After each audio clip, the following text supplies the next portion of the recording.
various nations of the world headed by the United Nations. Bless everyone, Lord. Open the windows of heaven.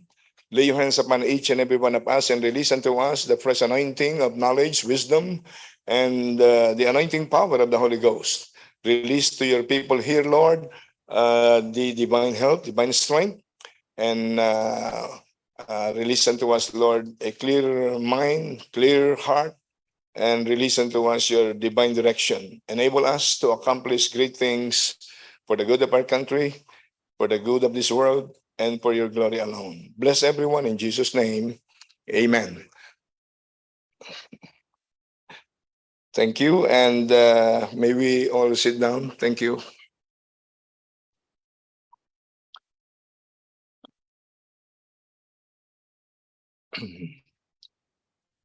Do I hear a motion to dispense with the calling of the roll?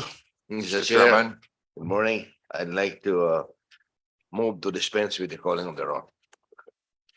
Thank you, sir. Any second? I Having second the been duly motion, seconded, Mr. Chairman. the motion to dispense with the calling of the roll is hereby approved.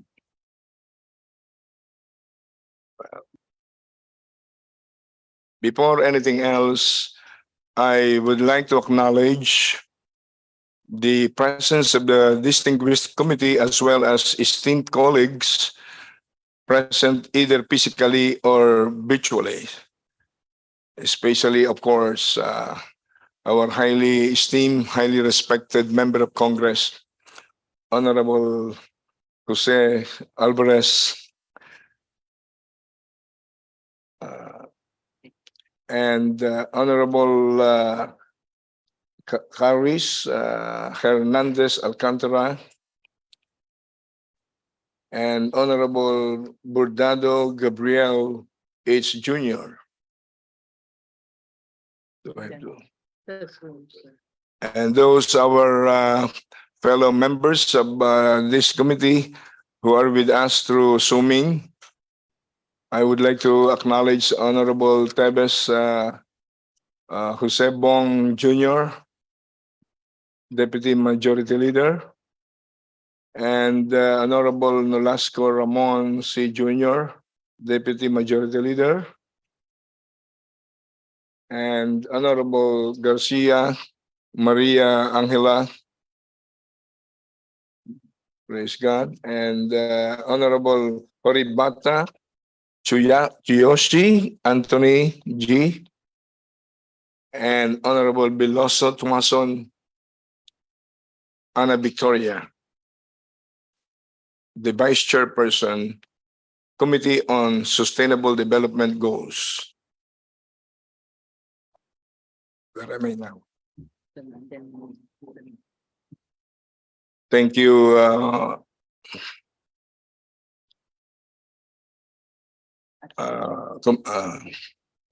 At this juncture, we would also like to welcome some guests present this morning. May I ask our committee secretary to please acknowledge our guests, please.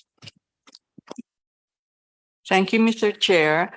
Good morning, everyone, and welcome to the Committee on Sustainable Development Goals organizational meeting.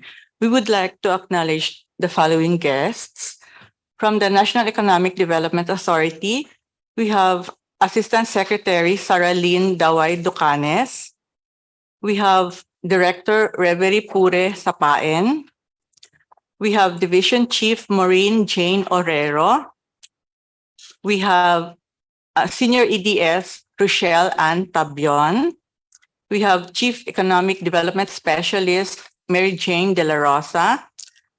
And we have Jessa Danica Villa Agpropia, Senior EDS.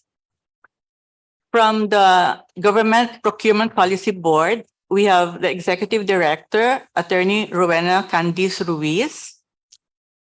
From the Department of Interior and Local Government, we have Attorney Mengulio. From the Philippine Center for Environmental Protection and Sustainable Development, we have Ms. Maureen Grace Lebria. And from the United Nations Development Program, we have the Deputy Resident Representative, Edwin Carey, and economist Mr. Arlan Bukal. That's all, Mr. Chair. Thank you, Comsec.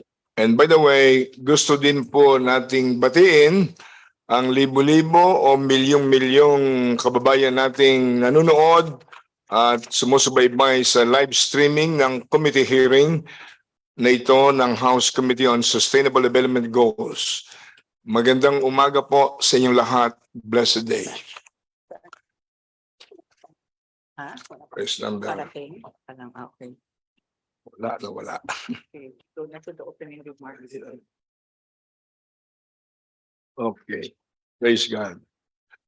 At this juncture, before we proceed, this representation as the chair of the committee, House Committee on Sustainable Development Goals, would like to first address the body.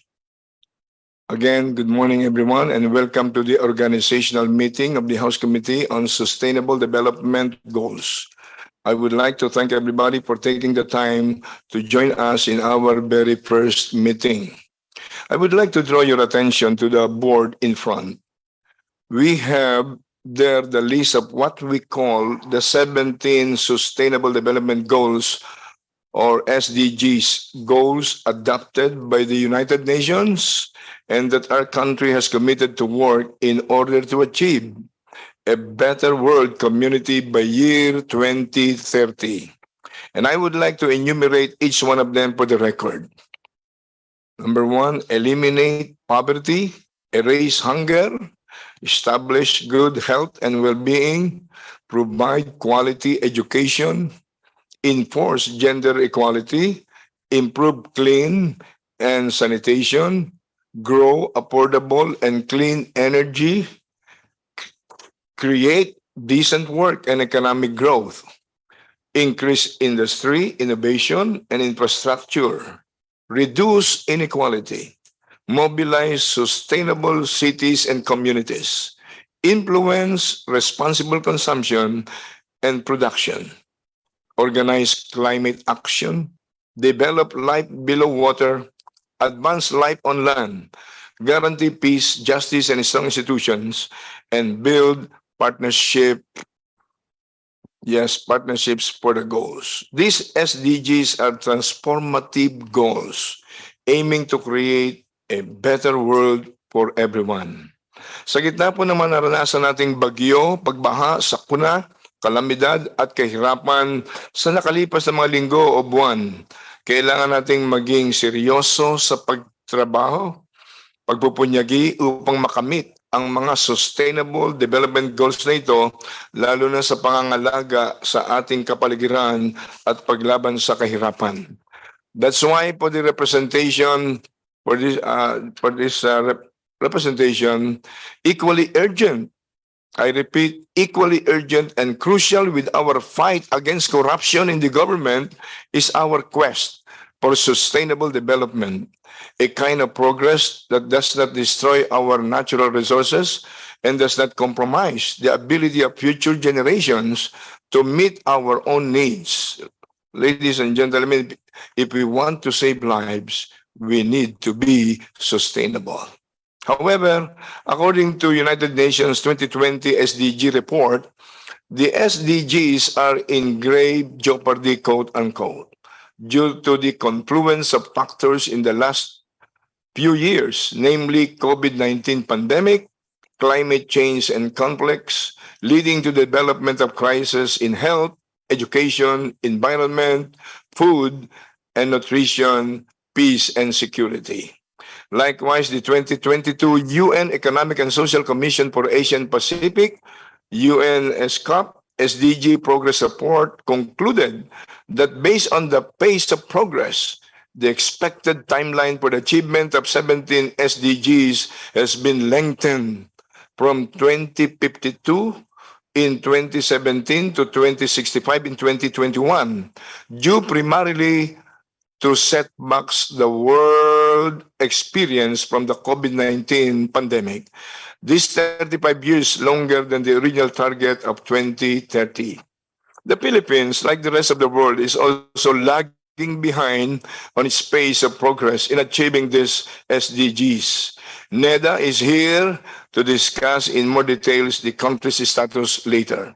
While acknowledging the setbacks, the House of Representatives, under the leadership of Speaker Martin Romualdez, is committed to support the government and the private sector in the conducive policy environment to help improve the country's scorecards in SDGs. However, the SDGs should not just be goals to aim, but should be a collective ethos and lifestyle. It is therefore the aspiration of this committee to be in the lead in promoting, quote, SDG way of life, unquote, as both the mindset and means of the government and of the people in pursuing development of our beloved country. Having said this, the committee will not only produce legislations crucial for the country's sustainable development, but will also initiate programs, projects, and campaign aimed at ushering our people to embrace the SDG lifestyle. Thank you, and we look forward to your support and partnership with us. God bless us all. We shall now come to the next part of our meeting, the approval of the committee internal rules of procedure. I understand a digital copy of this has been emailed to our members earlier. Please be informed that the committee has decided not to prepare printed copies of the materials for this meeting as part of our campaign to consumption of paper, thus reduce waste and minimize our carbon footprint. So all materials and documents will be in digital format only. Are there any comments? If none, do I hear a motion to approve? Mr. Chair, good morning. Again, I move to approve the committee internal rules that were earlier distributed. Any second? Any objection? Second. There being none, the motion to approve the committee internal rules of procedure is hereby carried. Thank you.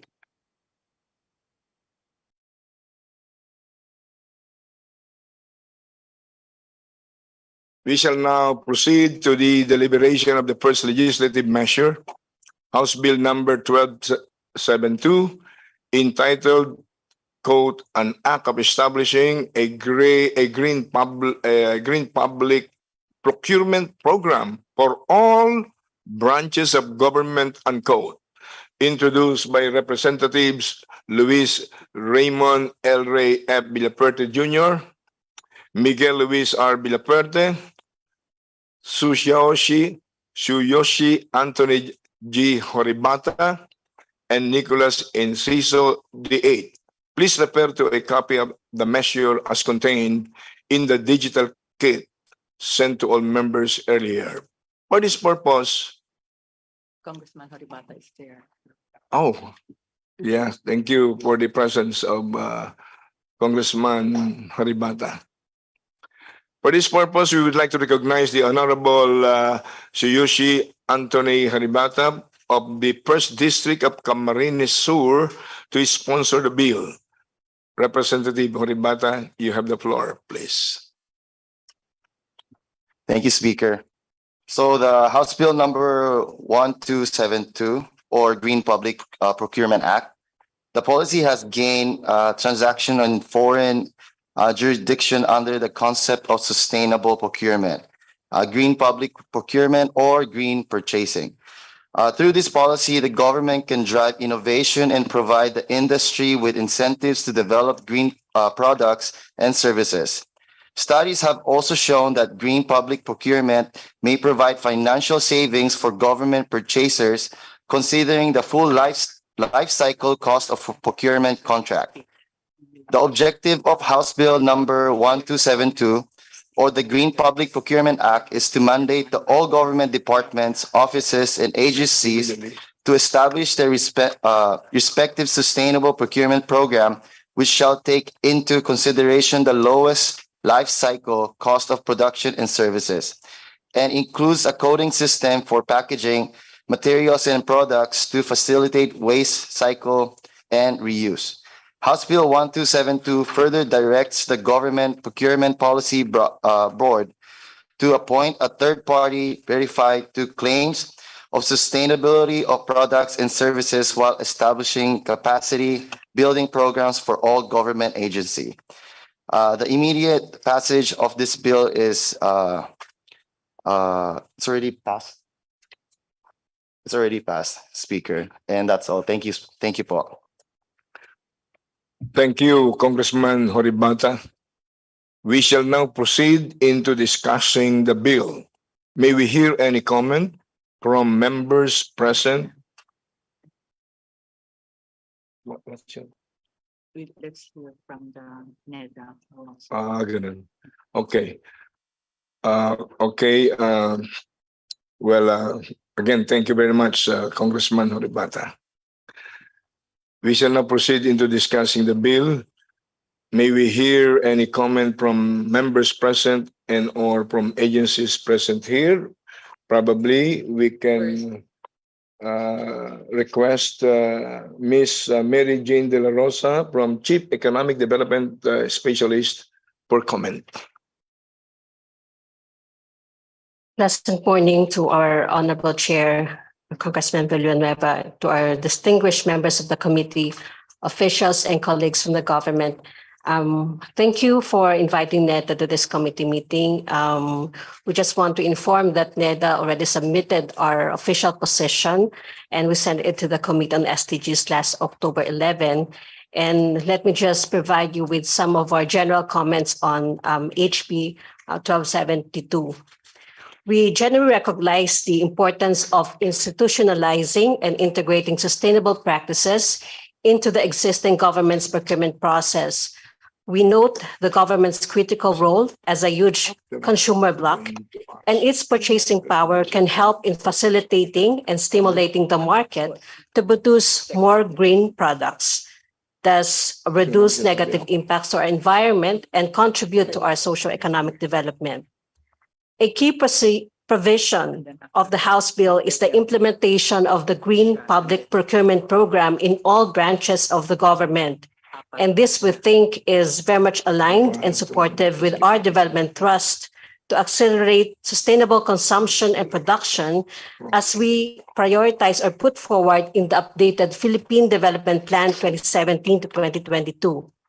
The implementation of the Green Public Procurement will support the 8-point socio-economic agenda of the current administration and will be put forward in the forthcoming Philippine Development Plan 2023 to 2028, as we think that the benefits of the Green Public Procurement implementation will contribute towards our goal to have livable and sustainable communities and our overall intent to accelerate our transition towards low-carbon economy. Let me just also share to the committee that this bill, we think that this is also supportive with our priorities as espoused in our Philippine Action Plan for Sustainable Consumption and Production, particularly in terms of strengthening the current Green Public Procurement Program as mandated under Executive 301, through enhancing the compliance of procuring entities, integrating green criteria in procurement guideline, building bidding documents, and technical specifications.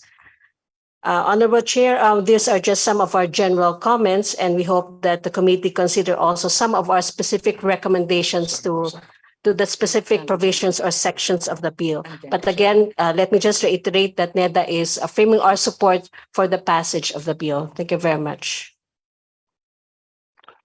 Well, thank you very much, Ms. Mary Jane De La Rosa. Now, before we proceed, may we recognize the participation in this historic meeting by our comrades in the House of Representatives. I would like to recognize the Honorable Julene Jam Baronda, Deputy Majority Leader, who is now joining us through Zoom meeting, and also Honorable Yap Christian Tel,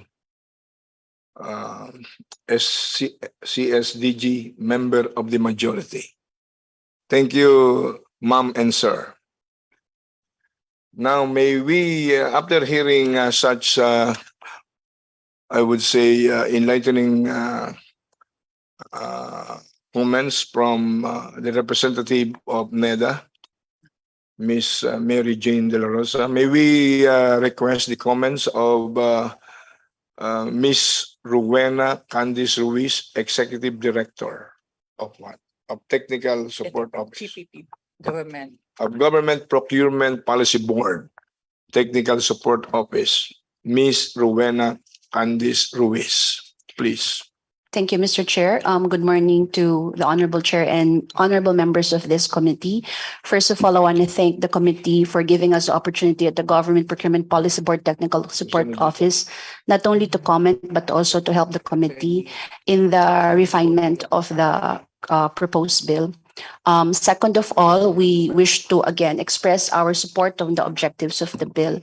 Perhaps to provide also context on the importance of this bill, I wish to emphasize that the Government Procurement Policy Board Technical Support Office, as pointed out by our colleague from the NEDA, do recognize the value of procurement as an avenue for us to attain our sustainable development goals, particularly on SDG 12.7 on sustainable consumption and production. On the average, we procure in the government, based only on the items posted at the PhilJEPs, an amount of 2.1 trillion pesos worth of projects. That alone could be a very effective jumping board for us to be able to really enforce our commitment towards sustainable consumption and production. And this is the reason why in 2017, the Government Procurement Policy Board already approved the Green Public Procurement Roadmap. The GPP roadmap, as we call it, really looks at a stepwise approach. So we use our current legal framework to be able to roll out a roadmap to use procurement as an avenue for us to achieve sustainable consumption and production. We also look at market readiness as well as look into developing a sustainable verification process.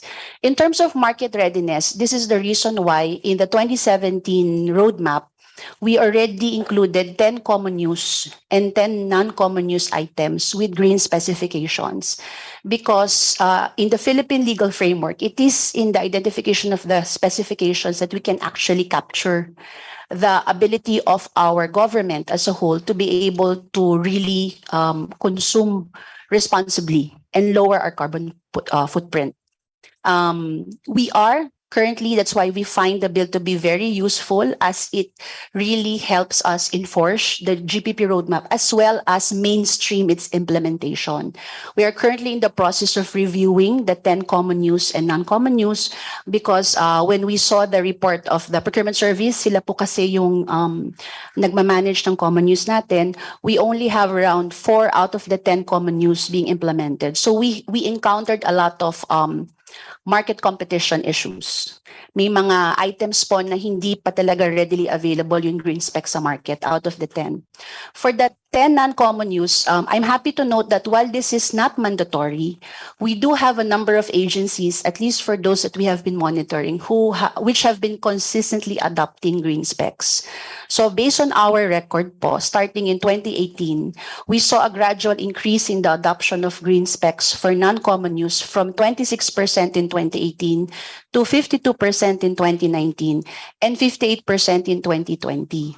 From our latest records in 2021, we were able to account, at least for those po na nagsasubmit sa amin ng record, an amount of 6 billion, but as a very, very small amount, 6 billion worth of products with green specification already being procured by the government. Hindi pa po to fully reported because we don't have all of the agencies submitting to us. But what we are doing is we're really looking into the capacity also of our procuring entities to be able to really mainstream. And in fact, in 2020, the GPPBTSO, in 2021 rather, nag-enroll po kami sa United Nations Environment Program or UNEP para po ma-measure yung or ma-assess yung ating performance. And in the 2021 assessment, using 2020 data, we were rated medium-low in terms of compliance. Kasama po natin ang Japan, Korea, and China. We just finished our October assessment for the 2021 data, and we are quite confident na tataas po yung ating assessment. The third item, I think, that we can also perhaps get the support from Congress is on the establishment or development of a sustainable verification process.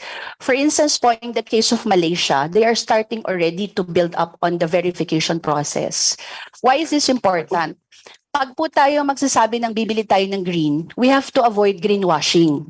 Marami pong products na kunyari eco-label, pero hindi natin alam anong type ba siya ng green or totoo ba siyang eco-labeling. And so, we have to look at third-party verifiers, which has a cost.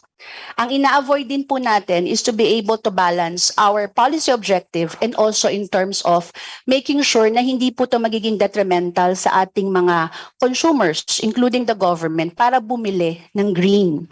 So what I notice in Malaysia, for instance, is they are looking into government to be able to develop this. How can government develop this process? Hindi naman po kasi siya isang ahensya lang ng gobyerno eh. In the GPPB po, we're looking into the national quality infrastructure of the Philippines. Meron po kasi tayong tinatawag na national quality infrastructure. Dito po, kasama dito ang maraming ahensya ng gobyerno, including the DTI, the Department of Agriculture.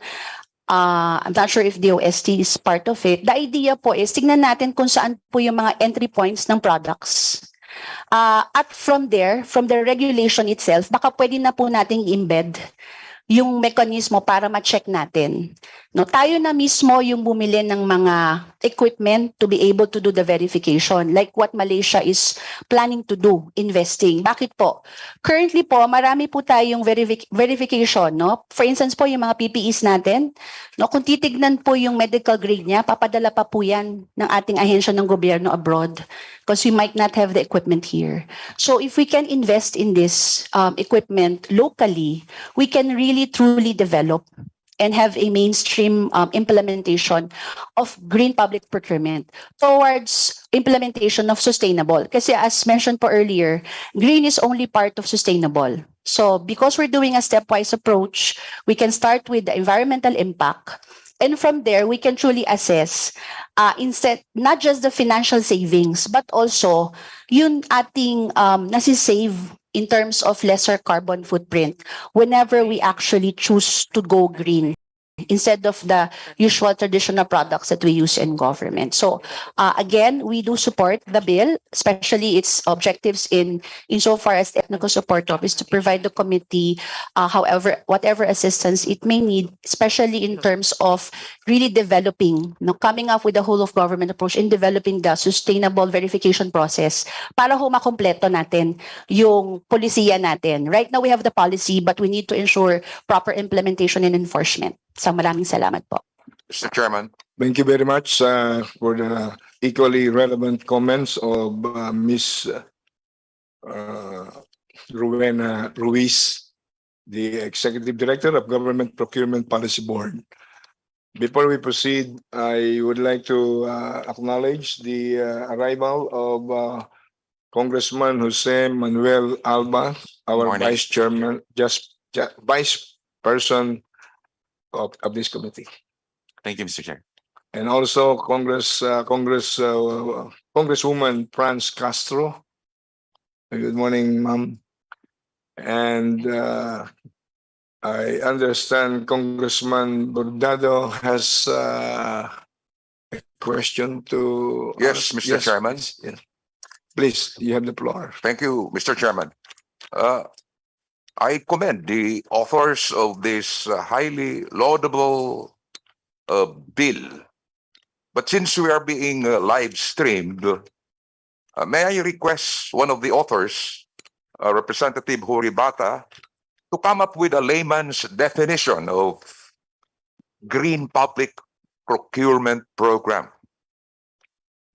I think our people need to understand what green public procurement program is, Mr. Chairman. Well, that's a very good observation, Congressman Bernardo. Is there any comment or additional question? I think Mr. Chairman, I am directing my question to one of the authors of the bill, Representative Horibata. well, Congressman Ribata, you have the floor, please. This House bill is for to have a environment friendly act. So we have a both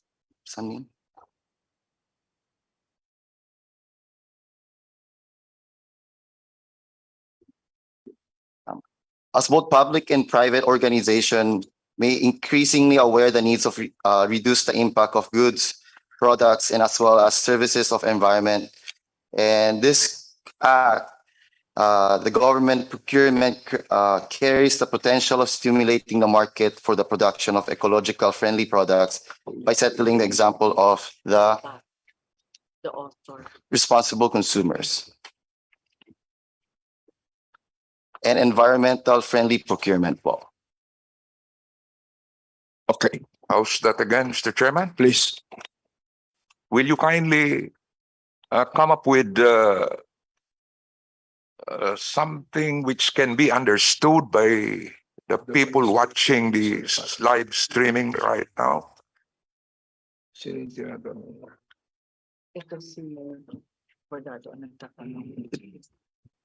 I think everybody would understand that this act is for the people, like for the private organization to have a friendly ecological procurement act. Yes. What shall we procure? As I mentioned a while ago, that this is also sustainable for the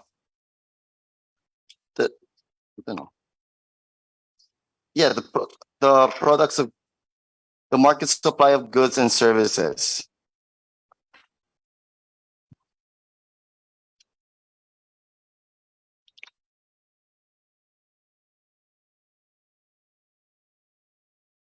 Mr. Chairman, Maybe GPPB can give us a layman definition. Kasi naghihingi ng definition.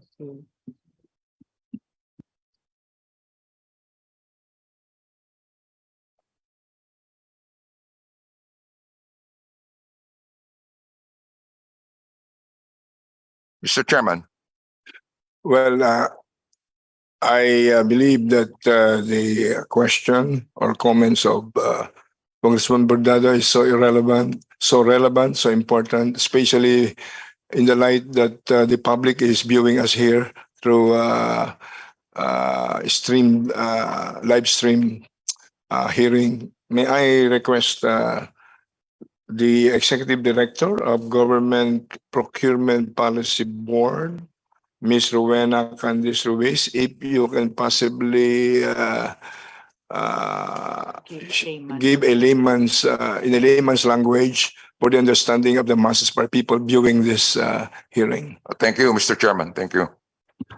Yes, Mr. Chairman, members, sa palagay ko po, mas maiintindihan natin kung ano ang green public procurement kung titignan lamang natin kung yung environmental impact ng ating bibilin. So when you talk about green public procurement, tinitignan po natin ano ba yung epekto ng bibilin natin sa environment. So environmental impact. Una po yan. Pangalawa, green public procurement also talks about ano ba yung kabuang gastusin natin sa pagbili. Imbis na tinitignan lamang natin yung unang presyo na babayaran natin. So halimbawa po, kung bibili kayo ng fluorescent lamp, maaring mas mura siya kaysa sa LED lamp. Pero yung kabuang gastusin ko ba over a period of 3-5 years, pareho ba kung ang binili ko ay LED lamp? So yun pong dalawang aspeto na yun ng palagay ko, mas madaling makapagpapaintindi sa atin ano ba ang green public procurement. Una, kung ano yung epekto nito sa kalikasan, So, ibig sabihin, gumagamit ba tayo ng plastic imbis na papel? Gumagamit ba tayo ng single-use na bote imbis na tayo ay nagre-refill ng ating mga produkto? Yung bang mga produkto tulad ng paint, cleaning materials, meron ba siyang hazardous substance na kapag lumabas na sa environment ay makakasira nito? Pangalawa, titignan natin yung kabuuang gastos natin pag tayo bibili. Because kadalasan, tinitignan lamang natin yung unang gastos. Pag mura, mas bibili natin. Pero oftentimes, kung yung mura disposable, that adds on to the waste that affects our environment. As opposed to bibili ka ng isang produkto na mas matagal yung lifespan niya, i-repair mo na lamang, meron siyang repairability na factor, maaari mong ma-maintain yung paggamit niya over a long period of time at mabawasan po yung waste natin sa environment. So yun po yung aking understanding po ng green public procurement. Well noted. Is there any other comment from our guests here? Mr. Chair. Good morning, everyone. To add to the good lady from the DBM, Mr. Chair, yung Procurement Act, if we wish to amend Republic Act 9184 so that the buyers in government, which is the biggest buyer in the whole country, the LGUs, national government, and all apparatus of government. This bill, I believe, although I have not read it, it's sent to me, but with the plain understanding of a layman's how to make our purchasing in government green is simple, because right now, the Republic Act 9184 mandates us to buy the less expensive material for the use of the government. Okay? But least is not always the best. We will couple the purchasing of government departments with the view that in the future, even if there is a difference in value, provided it is green in the long run, then it shall be given preference. So, Mr. Chair, I wish to include or ask the principal authors of this bill to seek a revision of Republic Act 9184 in order to adopt the green buying of materials. Not only green at the time when it is bought, it should always be in mind that when we buy it, it's not for just for now. And the comparison between a fluorescent lamp and an LED lamp is not very appropriate, but at least there is a difference in pricing.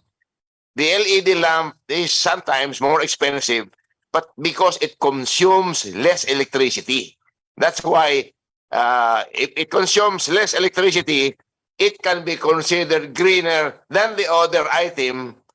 When you consume less electricity, there is lesser carbon footprint.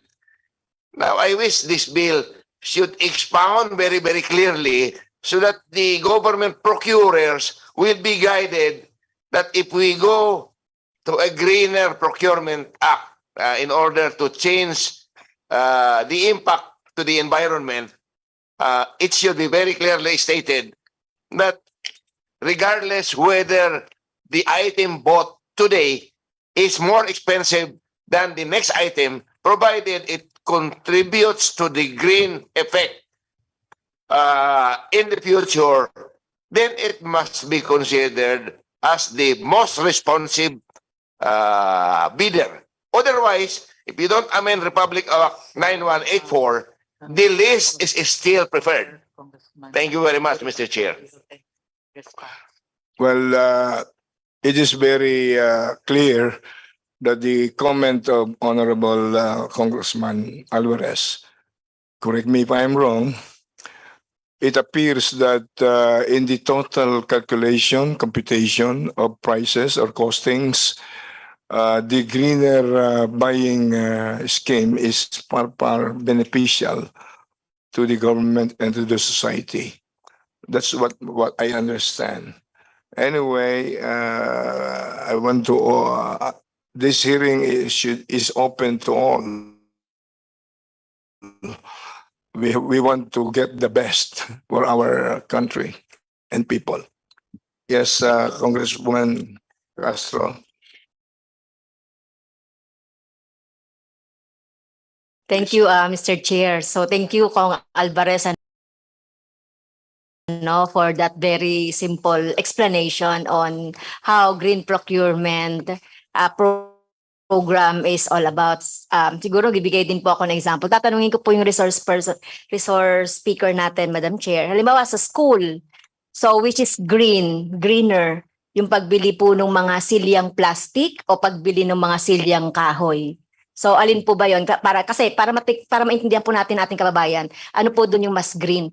Hindi po ba? Kasi sinasabi po kasi sa school, Mr. Chair, yung mga yung mga plastic na mga upuan po ay sinasabi nila na mas mura. Mas mura ba yon? Oo. Pero mas matagal siyang masira as compared doon sa mga kahoy.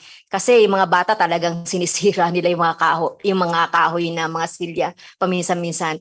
So ayun po. So halimbawa po sa resource person, which is greener than there, yung kahoy po ba o yung plastic na mga silya po?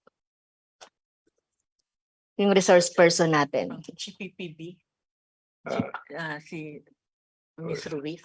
Yes, Ms. Ruiz, please, the Executive Director.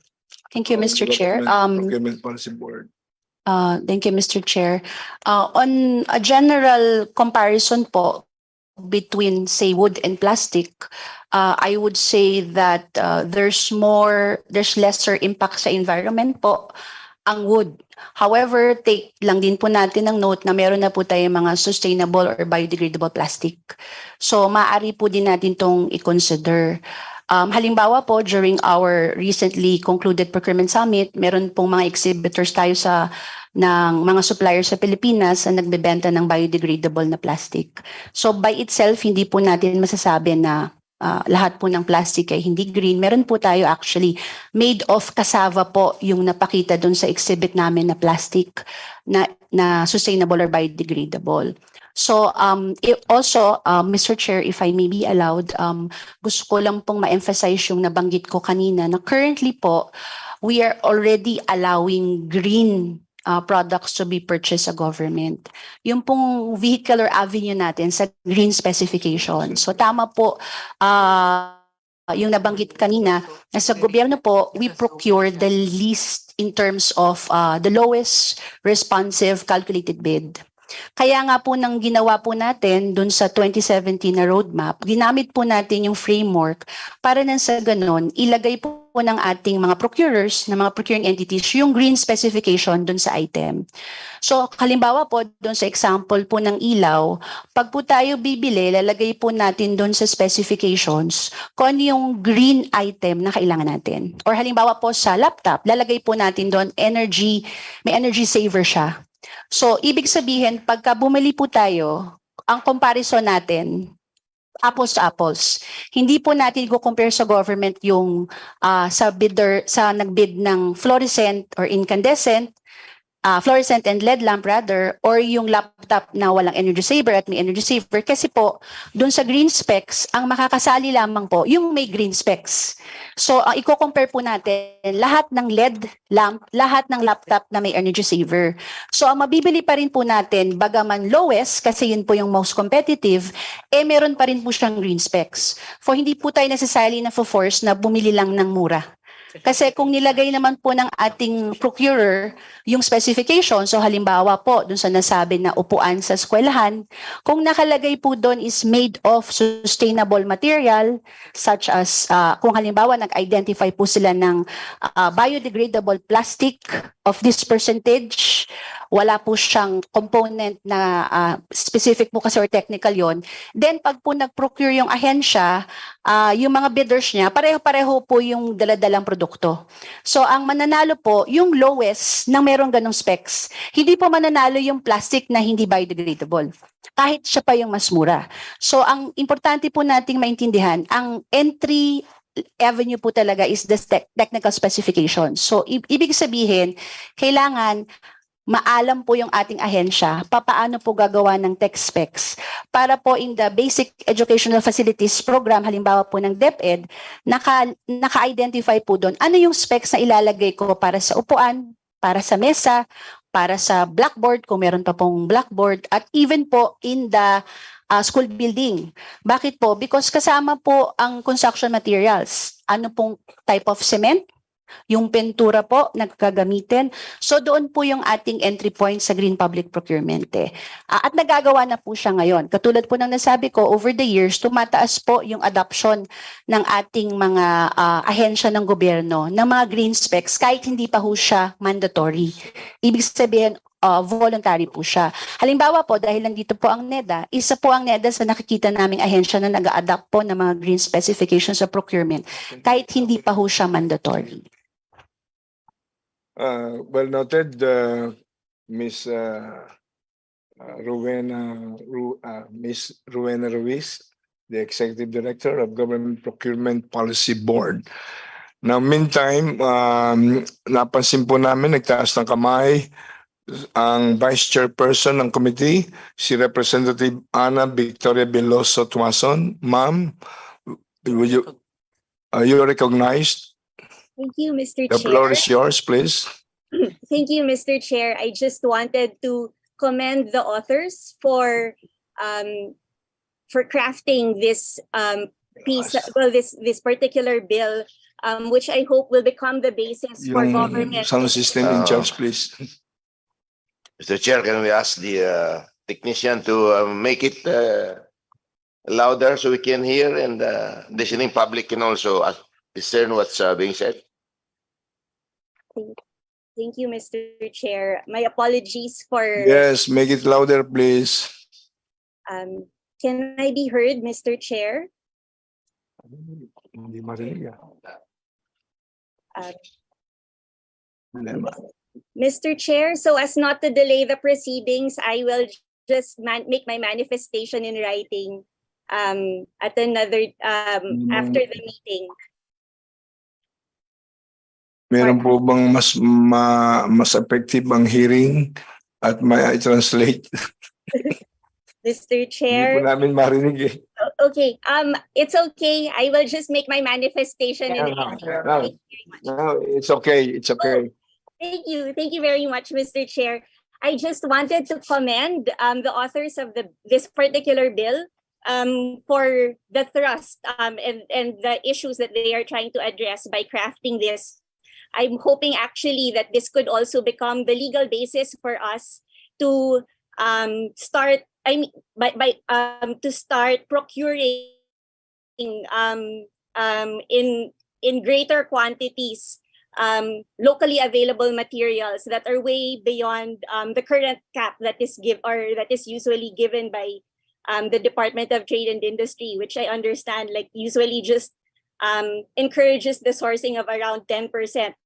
Perhaps through a bill like this, or if this bill becomes law, we can increase the percentage of procurement of green products and source them locally from the communities where they are made. For example, like when it comes to disaster relief, perhaps instead of getting canned goods from elsewhere, they could look into sourcing these from the farmers' organizations in localities nearby where disasters occur. And perhaps also look into training or working with TESDA to procure, for example, geonets using the coconuts that are widely available throughout the Philippines, and also work with DPWH to produce low carbon cement, and the DOST to source or produce more engineered bamboo products that can be used to furnish our government offices. I'm very grateful and very hopeful actually that this can be that this will become the legal basis for all these actions by the national agencies moving forward. And with that said, I was wondering if the authors would also consider getting the comments of the Climate Change Commission, because this was a matter that we raised in one of the Climate Change Committee meetings we had. And the Climate Change Commission actually mentioned that they are working on measuring the environmental impact of government procurement on a per department basis. So if perhaps they could also be consulted so that they can provide the basis for computation for enabling legislation, that would be it would really help us address the thrust of this bill, or it would give this bill more teeth, rather, the law more teeth. And I was also apart from that,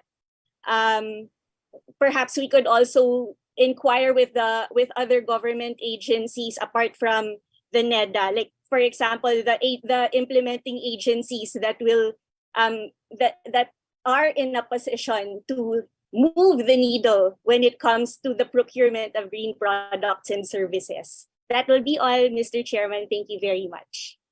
Well noted, Honorable Ana Biloso Tuason. Thank you for such relevant comments.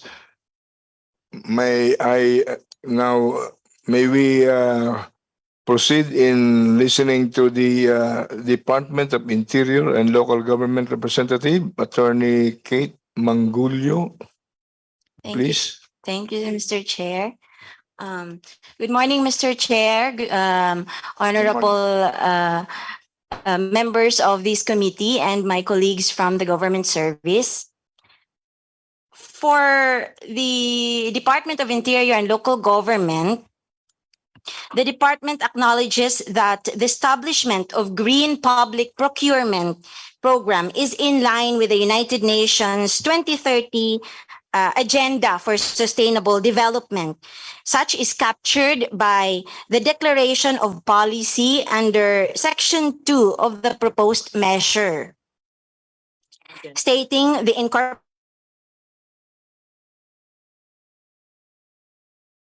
in the government decisions and processes, thus a proof of this proposed measure's intent to elevate the standards in government procurement. In view thereof, the department interposes no objection thereto. Further, in support to this laudable measure, may we respectfully submit for the consideration of the concerned committee the inclusion of a provision specifically defining the whole concept of green public procurement. This is in line with the comment of Honorable Congressman earlier. That is for the legislature to be able to infuse control on what is contemplated by the term green procurement in line with the legislative wisdom underlying the proposed measure, instead of having it to depend on the interpretation of the drafters of the implementing rules and regulations. With that, the formulators of the IRR, the implementing rules and regulations, will be able to come up with parameters aligned with the scope of the concept of green procurement as defined by law. That is all, Honorable Chairman. And also, to address a call for a definition earlier, for a definition, a layman's definition, for the benefit of our live stream viewers, may I offer this government procurement for the purchase of environmental friendly goods by the government. Thank you po.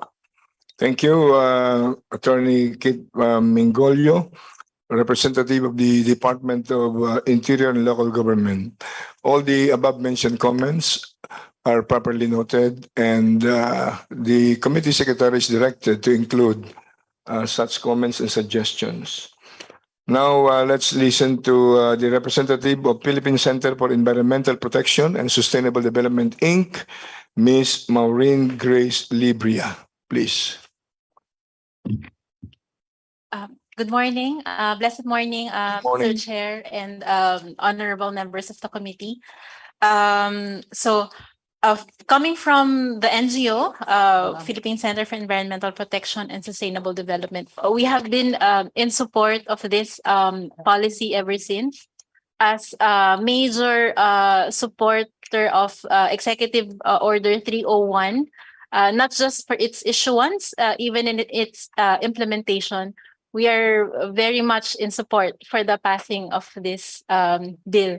We believe that this bill has been crafted to consider innovation and to consider the systemic change in procurement and to consider environment in government procurement.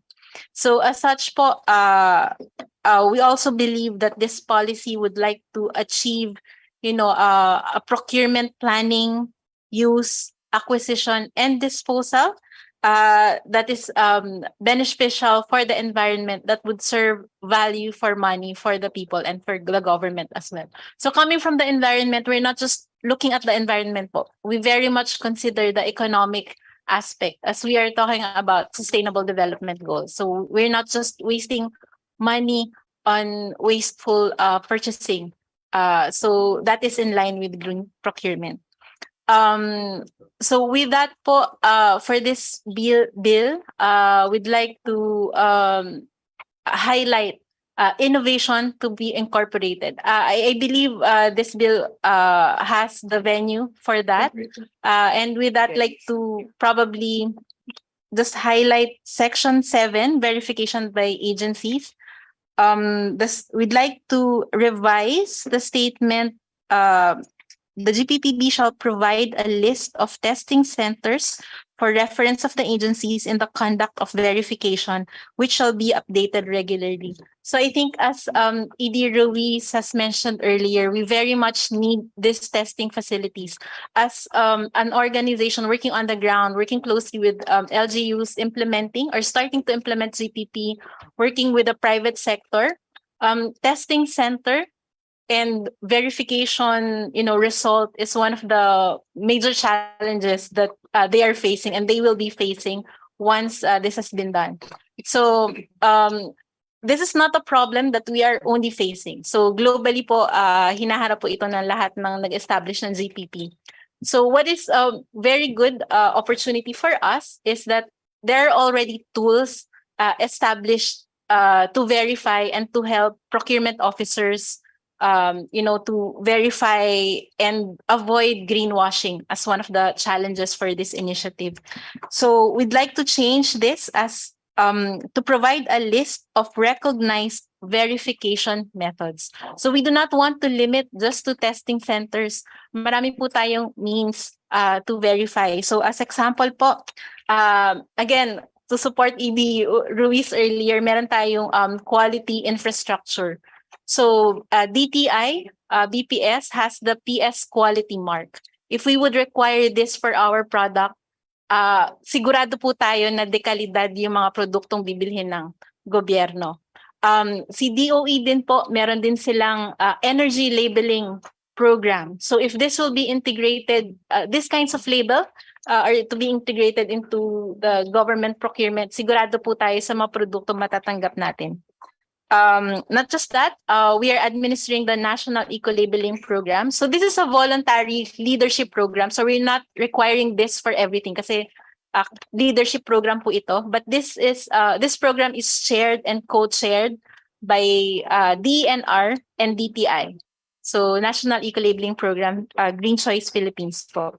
And also, there are other future labeling programs, example, that will be developed due to the passing of the EPR bill. Magkakaroon po, or the government is planning to develop yung EPR labeling para sabihin na yung mga plastic ay nare-recycle, na-divert. So if those programs are to be integrated into GPP, this tells the people that the government is one. So we are all facing in one direction. And we're not, restricting innovation for both the government and private sector. So that's it. Thank you so much, Mr. Chair. Thank you very much, Miss Maureen Grace Libria, Program and Projects Manager of the Philippine Center for Environmental Protection and Sustainable Development, Inc.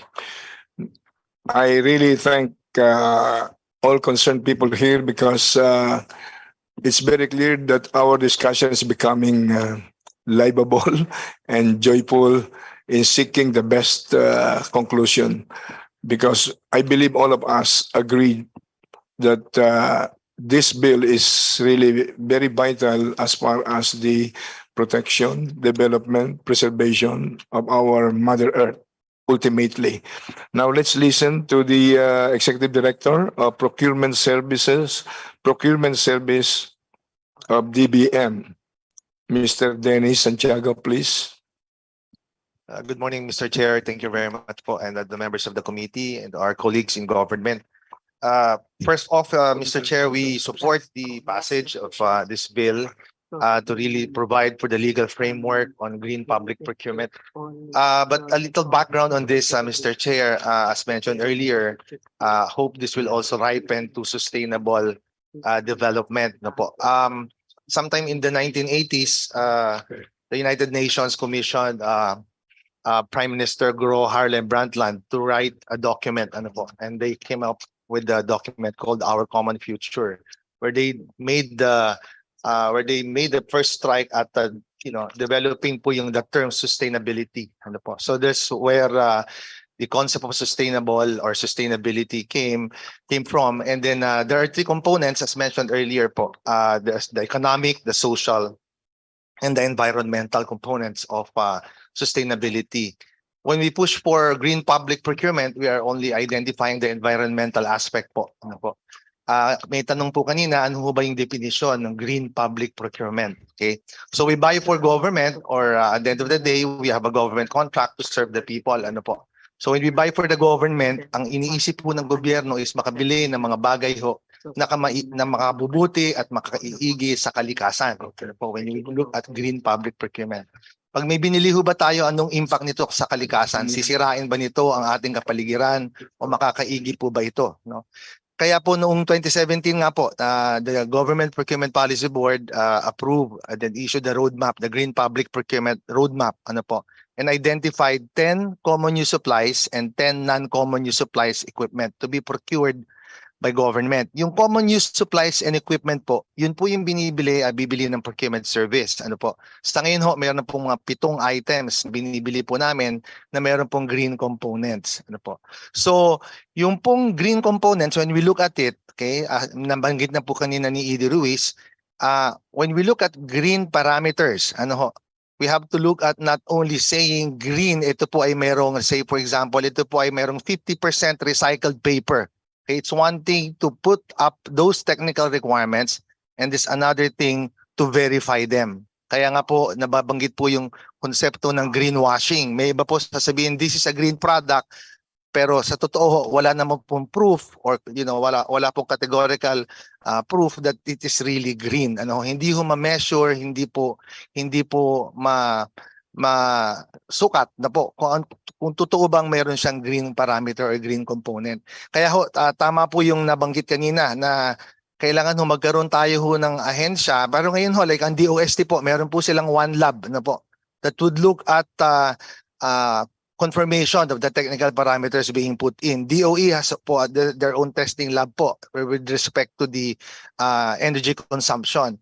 Yung pong, kunyari ho, yung LED naman po na nabanggit kanina, the light emitting diode, ano bang magandang gamitin? Yung po bang LED, incandescent lamp, o yung fluorescent lamp pa ho ba? No? Ang impact ho kasi sa gamit ho ng kuryente. No? Right now ho, sa PSDBM, we are buying LED bulbs na po. And these are being procured by government agencies po. And then meron ho kami, pag sinabi ho namin bibili ng LED or light emitting diode bulb, meron din ho kaming testing parameter from our government agencies. Like, for example po, sa DTI, they're also already issuing the Philippine standards po, dito sa mga kagamitan na ito. So, it's good to push forward with green public procurement, and then hopefully it will ripen to sustainable public procurement eventually, that will look into the social aspect and the economic aspect of government contracting. Thank you very much, Mr. Chair. Sorry. Congressman Paribata, do you have any comments? Thank you very much. Yung kasi pangalan. Thank you very much, Mr. Dennis Santiago, the Executive Director of Procurement Service ng DBM. Now, may we ask the author if he has any comment or amenable to the to such amendments or improvements? Yes, thank you, Speaker, Chairperson, and thank you all to the resource person. Thank you so much. Yeah, this Green Public Procurement Act is great for the public because it's to reduce waste and maximize resources efficiently. So I would like, I hope everyone agrees that this procurement act is very environmental friendly and and it will help the public in the future of the Mother Earth. So I hope we all can accept this act bill. Thank you, Paul. Well, thank you Mr. very Chairman. much, Mr. Chair. Congressman. Wala. Okay, wala yung, excuse me, Mr. Chairman, Congressman Ribata. Yes, Congressman Bordado. Bordado, please. Yeah, Mr. Chairman, as I stated earlier, I fully commend the authors of this bill, but I think we have to consider what our resource speakers have stated, plus what Attorney Kate Mingolio said a while ago, that there should be a definition of this green public procurement program so that there will be no misinterpretation in the future. And the comments of the other resource speakers are worth considering in order to fully refine the bill.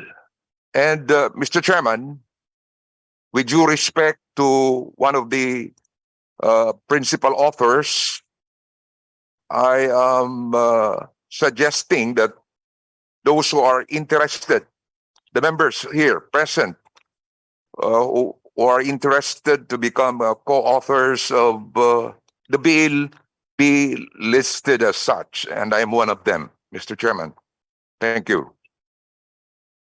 Bordado, I really thank the Lord because this bill, I believe, is a very laudable bill, long overdue, considering further the erosion of our environment and I would say risking the future of our next generation.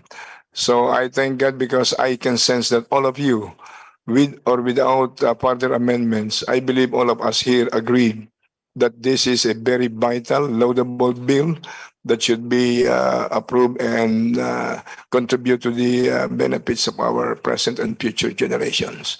So I cannot help but congratulate, of course, the authors. Mr. Chair. Now, I would like to recognize our Vice Chairperson, Congressman Jose Manuel Alba, please. Thank you, Mr. Chair. Good morning, everyone. First of all, I'd like to congratulate the principal authors of this very important bill. No, the truth is, we need this bill yesterday. Yes. And considering the situation right now, where we are actually in a climate emergency, no, I think we need to expedite the approval of this bill. But of course, considering the proposed amendments of Representative Bordado and other amendments that may be proposed by the members of this committee, Mr. Chair, I'd like to move for the approval of this measure, subject to further amendments and subject to style. There is a motion to include members present as Sorry. Where's that?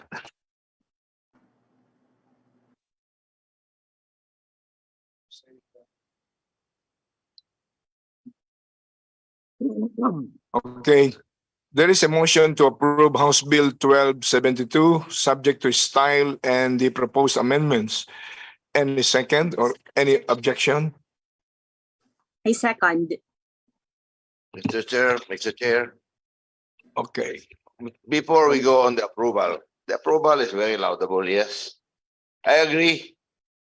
But before approving this measure, we should, this representation, Mr. Chair, request a technical conference in order to dissect the bill into its entirety, because we need to go ahead, and if we just approve this bill in generic terms, it's very difficult for our government personalities to implement this only with a technical working group post passage of this bill. So I suggest, Mr. Chair, that before we approve, we should not be in a hurry. Anyway, this bill is very laudable. Let us try to make it more applicable, not only national, local, and even in the rural sense.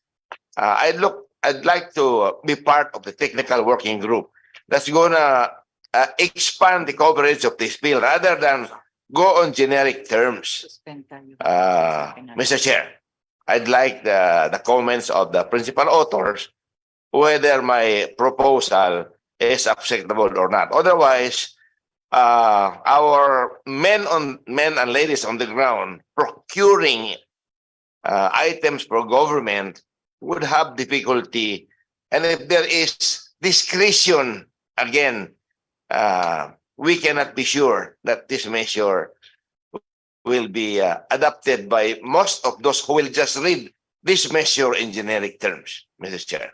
Well noted, Congressman Alvarez. Just 1 minute suspension, please.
Special, the session is open again. We will recognize Tom Pastor. We would like to recognize Kong. Congresswoman Castro, please. Yes, Mr. Chair. I agree with Congressman Alvarez. There is a wisdom to have a something like a technical working group. But however, since we have learned that this bill has been already approved last Congress, and then there are only contentious which are very important, no, to incorporate in our substitute bill or in the committee report the definition of the procurement, the green procurement program, and then the inclusion of the definition of testing, qualification of testing centers. Okay, so yun lang po, Mr. Chair. So that, based from our experts, Governor Alvarez, Congressman Alvarez, on the LGU, so that we can, we can have this, this bill to be properly implemented po sa mga LGUs natin. Thank you, Mr. Chair. Thank you, Congresswoman Castro. It is already been agreed in the committee leadership that that we should welcome all good amendments, comments, as well as clearer definition of terms, so that the local LGUs, per reminder of our Honorable Congressman Alvarez, can easily understand and implement it swiftly in the respective local jurisdiction. So, Mr. Chair, yes, Congressman Alvarez, please. in view of the manifestation of our distinguished colleague Franz Castro, I'd like to second the motion to approve this bill with the reminder that all that is needed by the procuring entity must be clearly defined in the conference committees or in the on the final ceremonial passage of this bill. Before that is done, then all that is required and all that is needed by our procurers must already be incorporated. I second the motion, Your Honor, Mr. Chair. Thank you very much, Honorable Congressman Alvarez, for kind understanding. Now, Congresswoman Charis Hernandez Alcantara, please. Mr. Chair, I would just like to manifest that this representation truly acknowledges how good, beneficial, and truly sustainable this bill is, and this representation recognizes the urgency and the need for its passage, and therefore we can clearly see that NEDA, together with DBM and GPP, Government Procurement Policy Board, and all the government agencies are in great support for the swiftly approval of the Green Public Procurement Act. And siguro po, just want to manifest na upon sa legislative level, we are here to support this bill. But of course, after this, we highly encourage lahat po ng mga present department, agencies, mga agencies nandito to stay and come together and collaborate in implementing this bill successfully afterwards. Yun lang po, Mr. Chair, and thank you very much. Thank you very much, Congresswoman Hernandez Alcantara. There is well, first of all, I really would like to thank from my heart the spirit of sincerity, and I would say with the spirit of patriotism that we heard from all concerns. However, there is now a motion to approve Bill 1272, subject to style and the proposed amendments. Any second or any objection? Okay. I already did, Mr. Chair. I second the motion. Okay, hearing none, House Bill 1272 is hereby approved, subject to style and proposed amendments. Mr. Chair.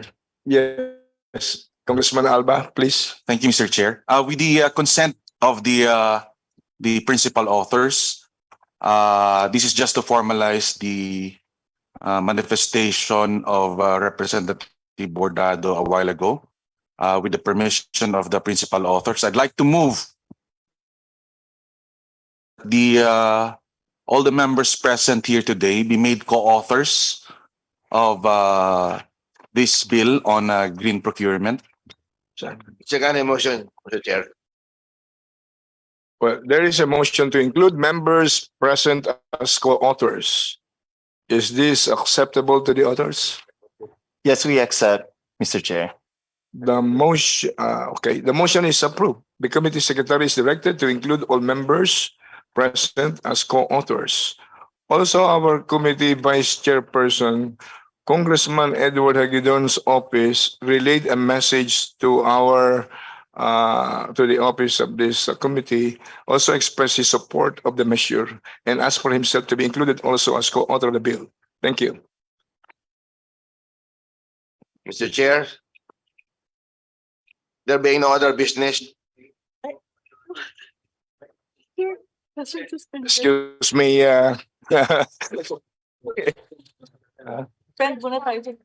Suspend 1 minute for a while, please. 1 minute suspension, please. Just 1 minute. Thank you.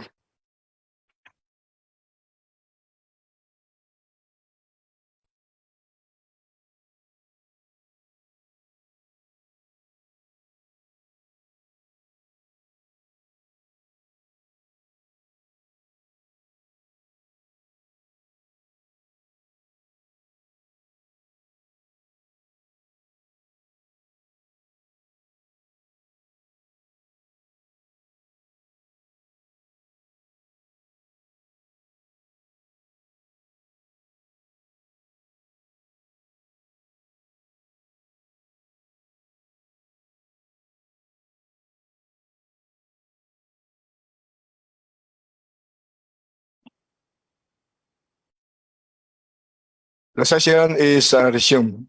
Mr. Chair. Yes, Congresswoman Hernandez Alcantara. Mr. Chair, I respectfully move to approve, by the way, the committee report on House Bill 1272. I so move, Mr. Chair. There is a motion to approve the committee report. Any second? Second the motion. Okay, hearing none, the committee report is hereby approved. Congratulations, everyone. Mr. Chair. Oh, yes. Again. Yes, Representative Hernandez Alcantara. Thank you, Mr. Chair. I understand that there are also bills currently filed now, which are similar to House Bill 1272. And that one example is House Bill 5747 or the Sustainable Procurement Bill. And there might be others. I would like to request the committee secretary, please, to kindly consider the inclusion of these similar bills in the preparation of the committee report. Thank you very much. Duly noted.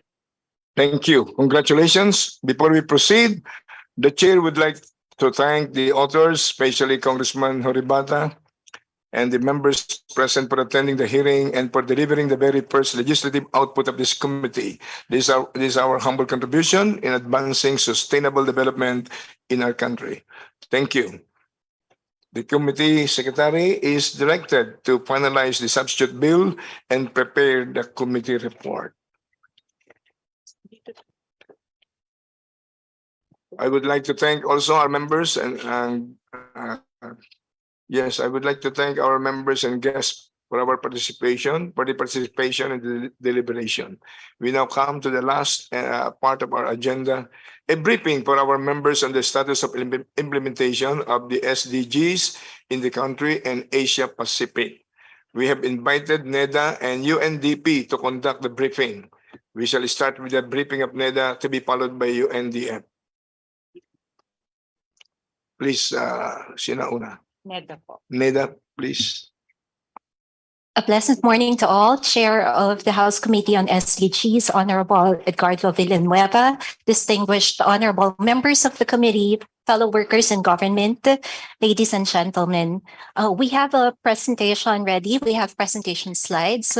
May we request to have these flashed. Thank you. So thank you for inviting NEDA into this August committee meeting. Today, I will be presenting the country's progress on the Sustainable Development Goals and how we can move forward to meet our 2030 commitments. Next slide, please. So this slide gives us a brief overview of what I will be discussing today. First is the Philippine commitment to the 2030 agenda, followed by the progress of the SDGs. And lastly, we'll look at the next steps for the Philippines and the SDGs.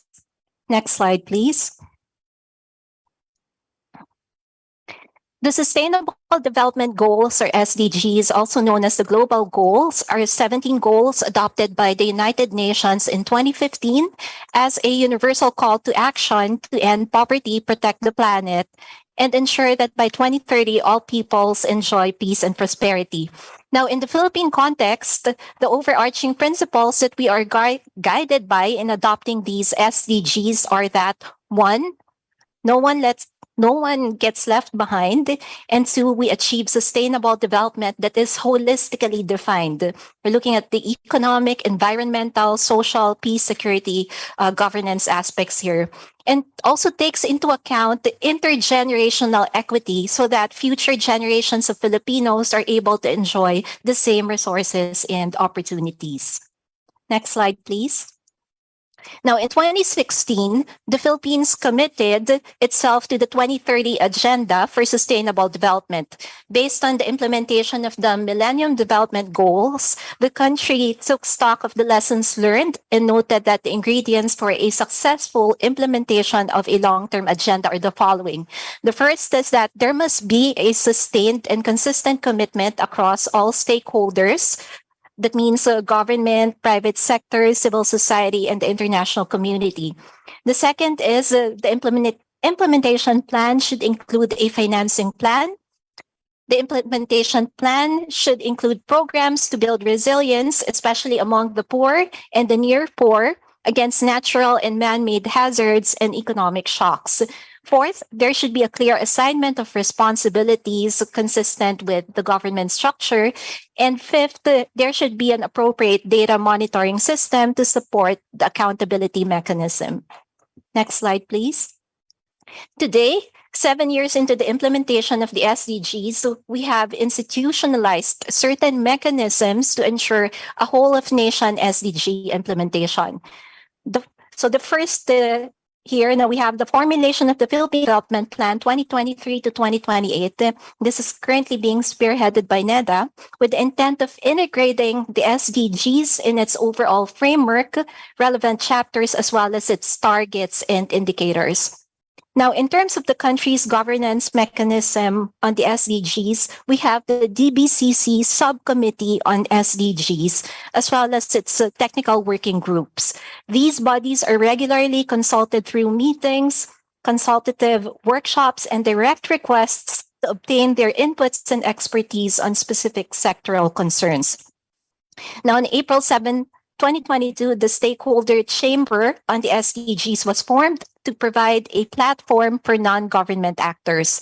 The chamber is composed of representatives from the private sector, non-government organizations, civil society organizations, the academia, and other non-government actors. At the subnational level, we have the special regional committees on the Sustainable Development Goals, or the SRC SDG. These are meant to steer the conversation at the subnational and local levels to ensure that the SDGs are translated from the ground up. This is what we call SDG localization. Now, last, we have the the Philippines also did its Voluntary National Review, or VNR, and presented it at the United Nations High-Level Political Forum last July. The VNR takes place to assess how member states implement the SDGs. It is an inclusive, participatory, and thorough review process at the national and subnational levels where stakeholders share their experiences, successes, challenges, and lessons learned while implementing the SDGs. Every 3 years, the Philippines presents its VNR or Voluntary National Review of the SDGs at this high-level political forum on sustainable development. Next slide, please. Next slide. So now we move on to the progress of the SDGs. Okay, so here we have a scoreboard showing the 17 SDGs. The number of indicators that are on track, we have the first two columns there. Lagging behind, that's the third column, and those SDGs that are maintained or retained. The SDGs that are lagging behind are SDG 4, that's quality education, SDG 8, decent work and economic growth, 9, industry, innovation, and infrastructure. These lag behind mainly due to the effects of the pandemic. And then there's also SDG 7, affordable and clean energy, and SDG 12, responsible consumption and production, which are environment related and are also lagging behind. So for the succeeding slides, we will shed light on the progress for each of the first 5 goals in greater detail, and then continue on to SDGs 6 to 17, where we will provide a summary of our progress in these goals. Next slide, please. So for SDG 1, this is no poverty. Okay, so we see their numbers. 32 means the top. There are 32 indicators that are on track, 13 indicators lagging behind, and 11 indicators that are maintained. So we are on track in terms of decreasing the poverty ratio at the $1.9 per day poverty line. We are on track in increasing access to basic services on basic education, water, and sanitation. However, significant challenges remain in ending poverty, especially in light of the adverse effects of the pandemic, okay, and our high inflation regime at the moment. Next slide, please. Okay, so for SDG 2, we have zero hunger. Here we have the 10 indicators that are all on track. So there is progress in improving nutrition and eliminating the prevalence of malnutrition and micronutrient deficiency. Still, challenges remain in ending hunger, achieving food security, and eliminating the prevalence of stunting, especially in these high inflation times. It is good to note that data is improving in the prevalence of exclusively breastfed children 0 to 5 months. Okay, but much remains to be done to attain the goal. Next slide, please. For SDG 3, this is good health and well-being. So there is a significant improvement in strengthening prevention and treatment of substance abuse, increasing coverage of health insurance or public health system, and decreasing out-of-pocket health spending. We also see progress in terms of reducing the prevalence of tobacco users. We are on track in improving premature mortality attributed to cancer, chronic respiratory disease, and death rates due to road traffic injuries, but challenges remain due to slight increases in mortality due to cardiovascular diseases during the pandemic. Major challenges also remain with the increased rate of the new HIV infections in 2021 and with slight decrease in public health facilities stocked with selected essential medicines. Now, SDG 4, okay, here we're lagging behind. This is the quality of education. Here, the good side, there is some major progress in the proportion of the population with exposure to internet. We also see a major improvement in the education facilities as seen in the significant increase of the proportion of schools with access to electricity, internet, and basic hand washing facilities for both elementary and secondary education. There's also slight progress in the TVET licensure exam passing rates and the certification rates.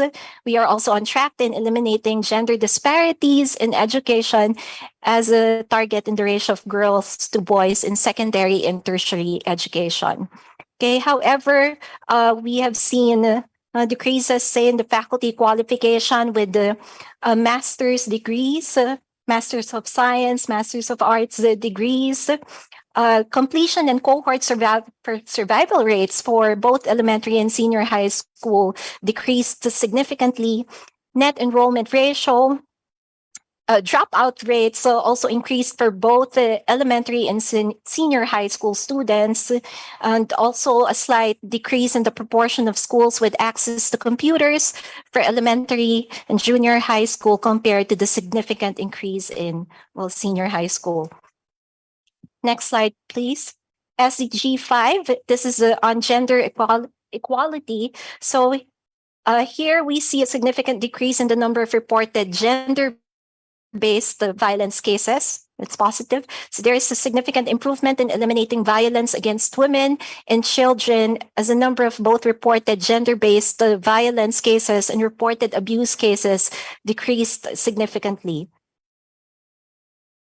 We also saw significant improvement in the number of holders of emancipation and certificates of land ownership, particularly among women. However, there are remaining challenges in terms of the women beneficiaries with secure land tenure in residential areas. And now the participation of women in national parliaments is also found to be stagnating, but there has been a slight decrease in the participation of women in local governments. Okay, so for SDGs 6 to 11 here, 6 is on clean water and sanitation. We observed progress in monitored bodies of water with good ambient water quality, dissolved oxygen. There are major challenges, though, in implementing programs and projects identified in the Integrated River Basin Master Plan. There has been a significant increase in the amount of water and sanitation-related official development assistance that is part of a government-coordinated spending plan, particularly in MWSS, and then increasing the number of local WASH, that's water, sanitation, and hygiene ordinances to strengthen WASH governance in the communities. For SDG 7, that's affordable and clean energy. While we do have progress in increasing access to electricity, challenges remain with the slight decrease in the share of renewable energy in the total final energy consumption and energy intensity measured in terms of primary energy and GDP. Unfortunately, there is no data in improving access to clean fuels and technology, particularly for cooking. Now for SDG 8, this is on decent work and economic growth. If you recall, this is one of the SDGs that we are lagging behind on. There has been a major decrease in the annual growth rate of real GDP per employed person, decrease in the annual growth rate of real GDP per capita as of 2021, and an increase in the unemployment rate as of 2020.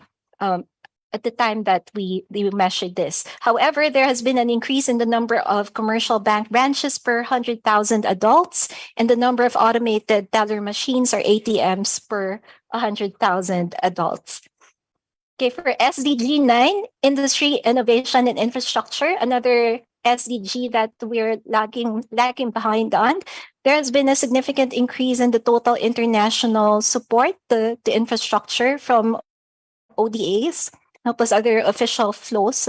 However, major challenges in the transportation sector exist, with a major decrease in passenger volume in the rail sector, followed by the maritime sector, then the aviation sector. Manufacturing value added per capita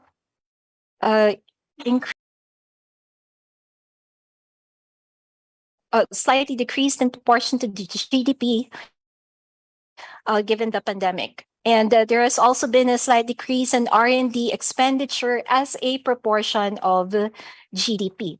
Now for SDG 10, reduce the inequalities. We see a slight progress in the growth rates of household incomes per capita among the bottom 40% of the population and the total population.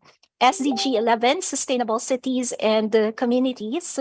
Some major challenges still remain in reducing the adverse per capita environmental impact with reduced proportion of highly urbanized and other major urban centers with ambient air quality guidelines. Next slide, please. SDG 12, this is responsible consumption and production. So here we see a decrease in the proportion of hazardous waste treated by industries. And well, this is a good thing. It means that this is a bad thing, sorry. It means that there's less hazardous waste being treated to render these innocuous to the environment. For SDG 13, climate action, there's been a significant challenge with the increase in the number of directly affected persons attributed to disasters per 100,000 population in 2020.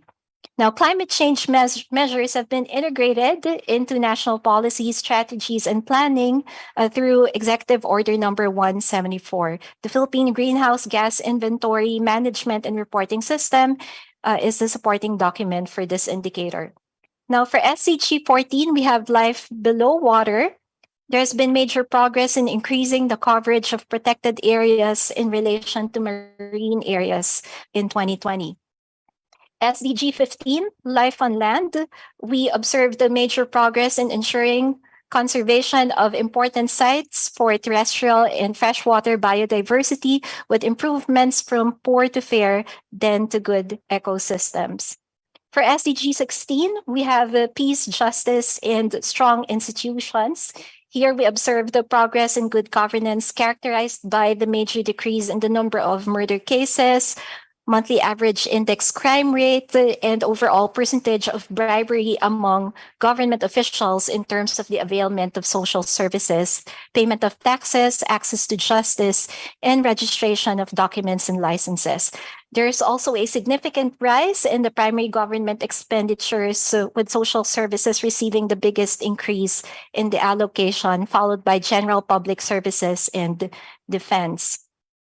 However, spending on economic services have decreased. SDG 17, the last SDG, Partnership for Goals. This includes the mobilization of resources to improve domestic revenue collection. So here we observed a slight increase in total government revenues as a proportion of GDP, while a major challenge remains in ensuring that the proportion of domestic budget is funded by domestic taxes.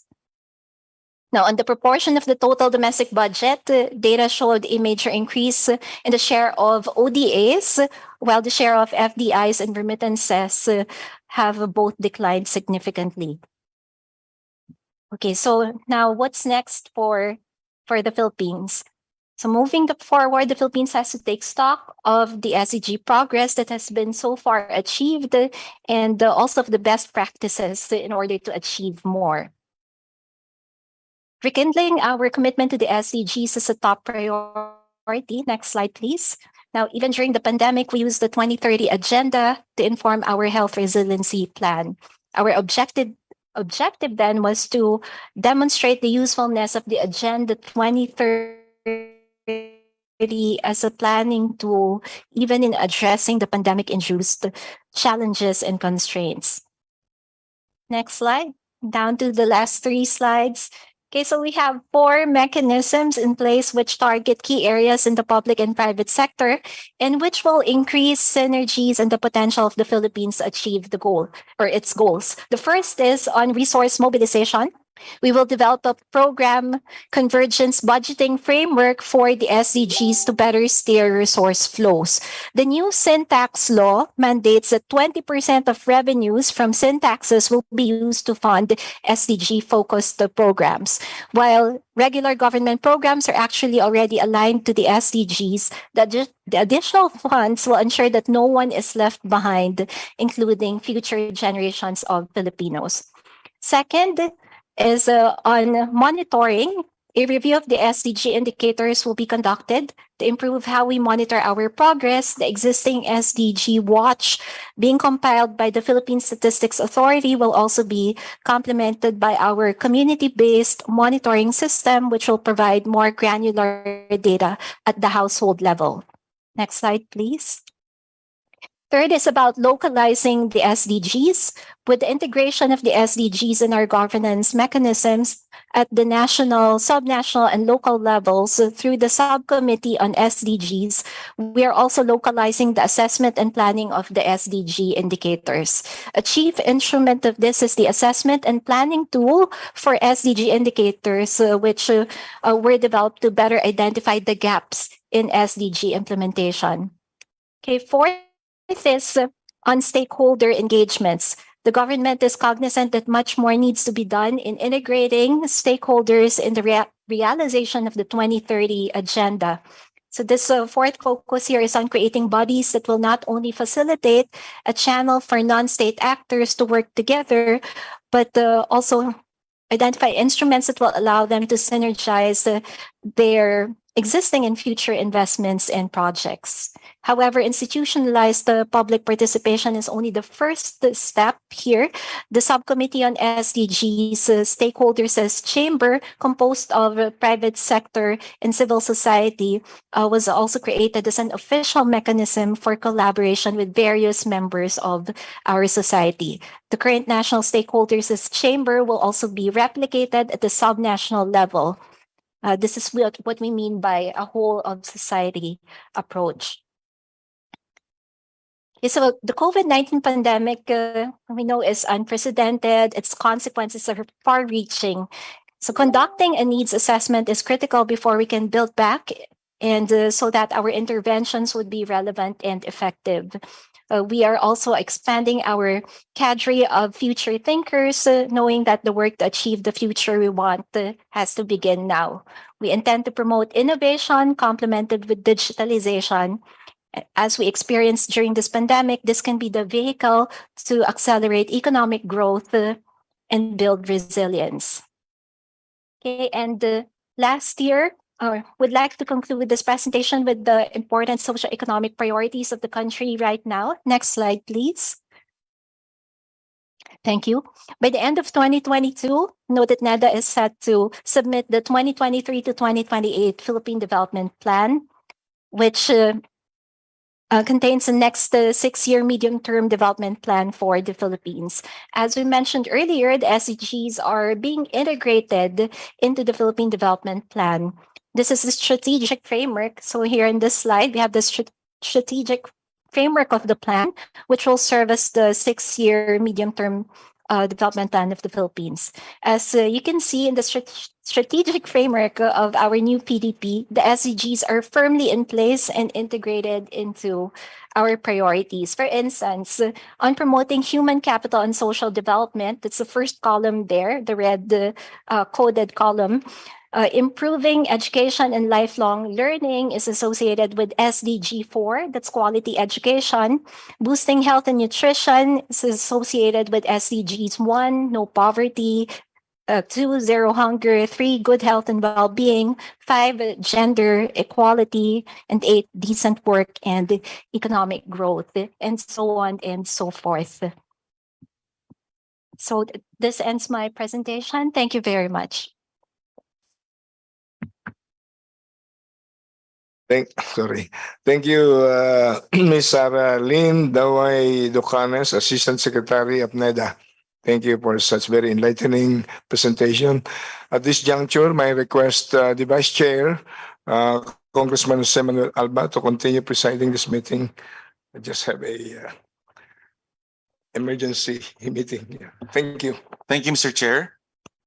To proceed with the presentation, first of all, I'd like to thank ASEC Sarilyn Daway Ducanes for a very extensive presentation on the status of the SDGs as far as our country is concerned. Now, we would like to proceed with our guest's resource person from the United Nations Development Program, the Deputy Resident Representative, Mr. Edwin Carey. Sir, you have the floor. Thank you. Thank you very much, Mr. Chair now. Vice Chair, but Chair now. I fully understand that this is lunchtime So I'll be cognizant about SDG 2, zero hunger, and we'll try to have a short presentation to the point, and that is really complementary to what our colleagues in NEDA have presented. So if we can flash the presentation, which is going to be articulated in two segments. The first segment is going to be a sort of a global perspective of the SDGs status. And the second leg, which is going to be a little bit shorter, is going to be on the best practices in terms of SDG achievement in the region and in the world. My colleague Arlen, the UNDP economist, is going to go through the first leg of this presentation on the status of the SDGs, with a focus on the impact of the COVID-19 on social, environmental, and economic issues. Arlen, if you please. We'd like to recognize Mr. Arlen Brocal, also from the UNDP. Sir, you have the floor. Thank you, Mr. Chair, and to the members of the committee, good morning. I guess for us, before we go into the details, we want to convey two key messages that the presentation actually is, if we want to summarize the presentation into two key messages. The first is, we are now living in a world where we have multiple crises. And these multiple crises not only are intertwined, but also that they are reinforcing each other. And now, apart from living in a multiple crisis, we're also living in a world where there's a lot of uncertainties. And these uncertainties are actually unsettling lives and creating anxieties. And moving forward, if we need to rethink about our recovery, we have to look at these uncertainties. And so the recovery effort should go beyond increasing the wealth and income, but mostly on doubling down human development. And so the good thing about it is which is also my second key message, is that the good news is it's not all lost. There's hope.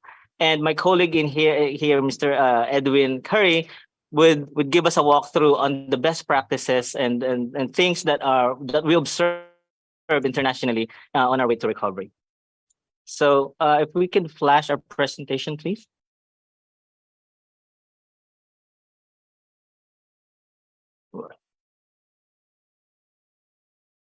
Next slide, please. So now, based on the UN 2022 SDG report, we have seen the following trends and issues. Next slide, please.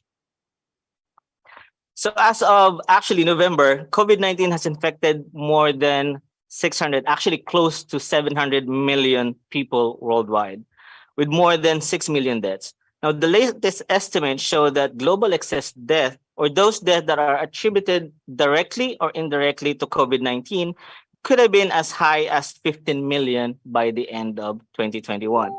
Now, we can go into other effects like lowering life expectancy, reduction in immunization coverage, but I want to focus on the prevalence of anxiety and depression.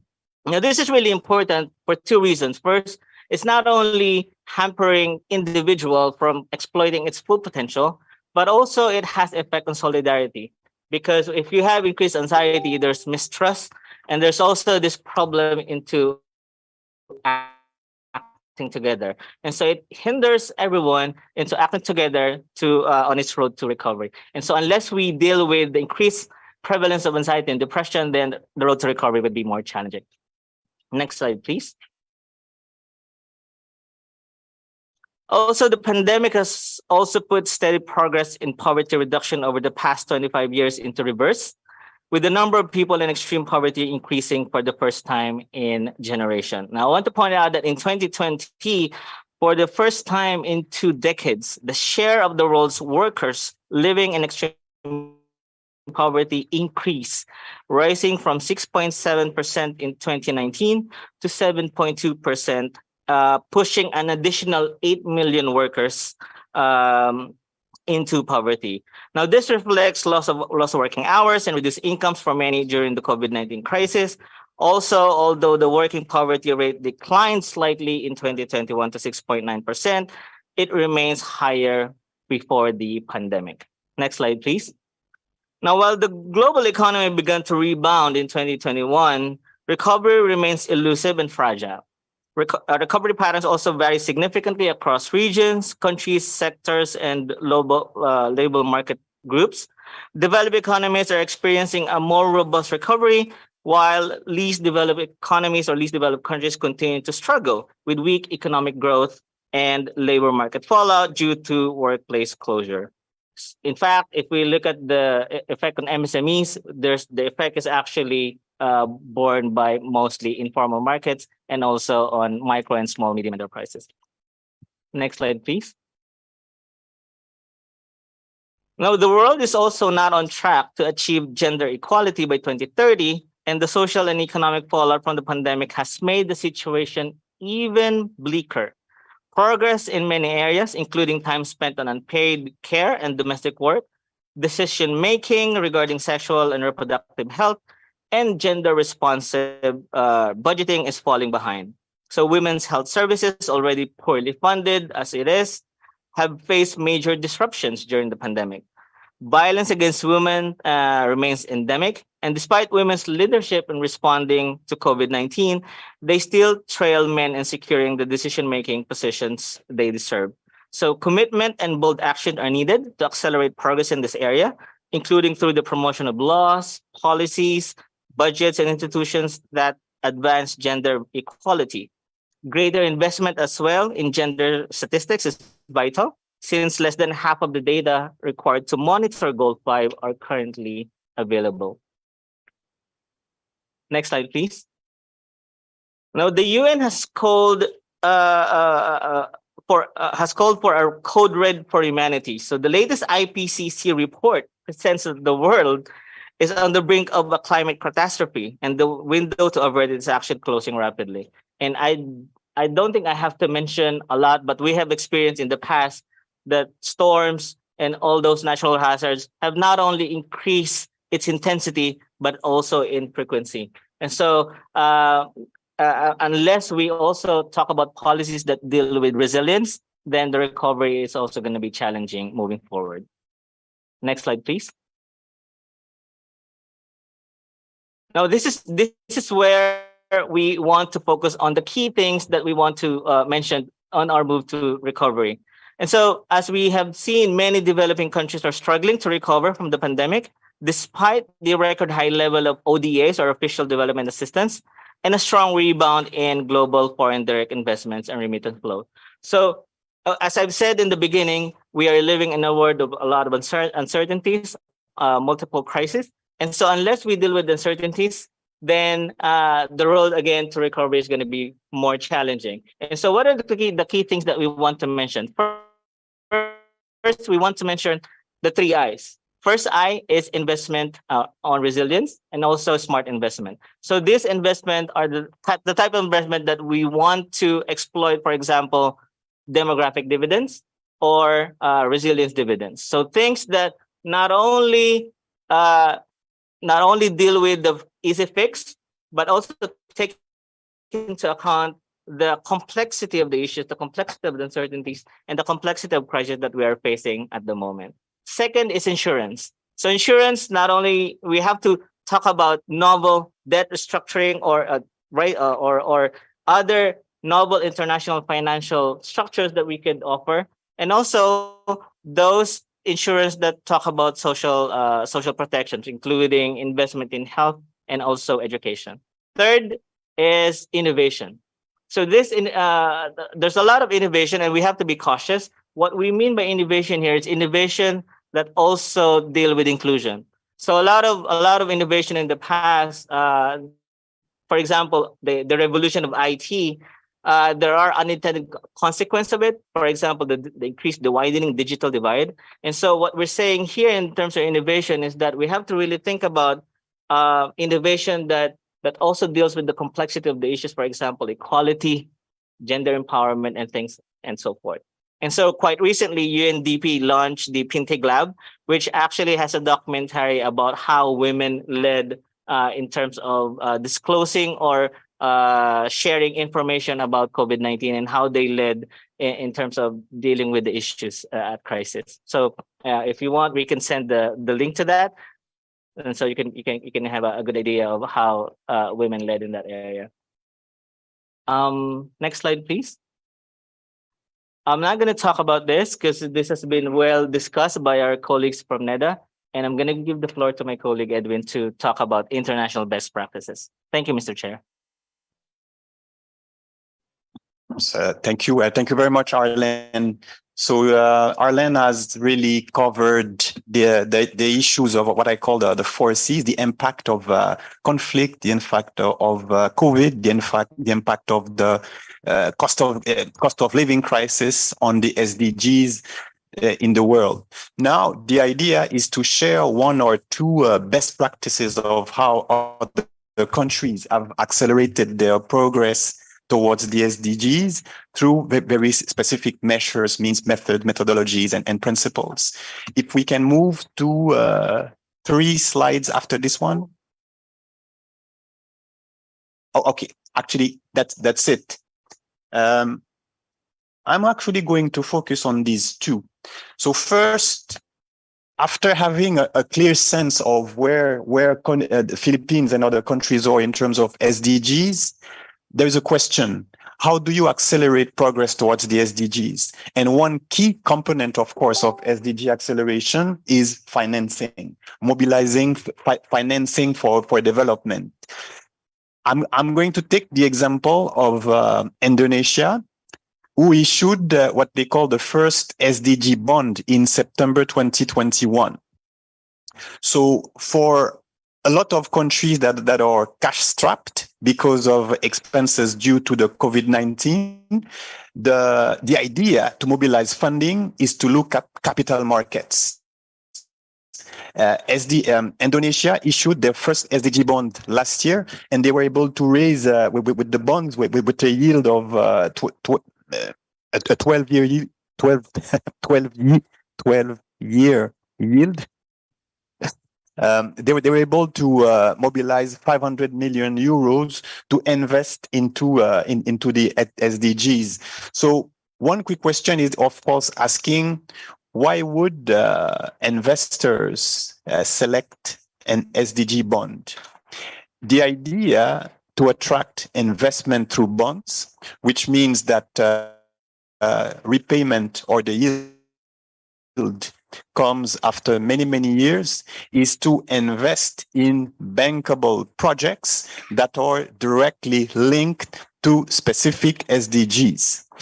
Number two, the idea is also to raise the confidence, of course, of these investors who are basically providing money not free but below market rates. The idea is to provide reassurance that this is a sound investment. So this is why a very strong SDG policy framework is important.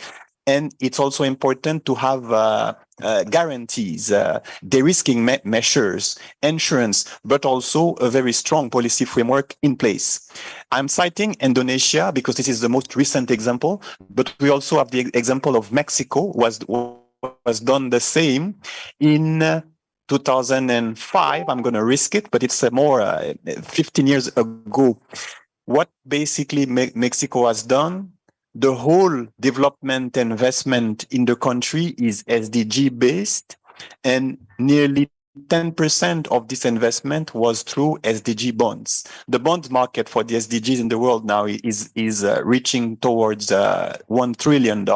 So there is a boon, there is an opportunity really in terms of this investment. Next slide, please.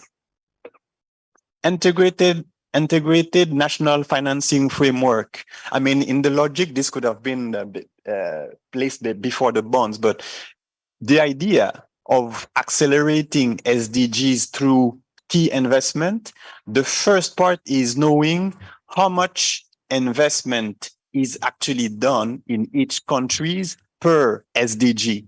And the integrated financing framework just does exactly that.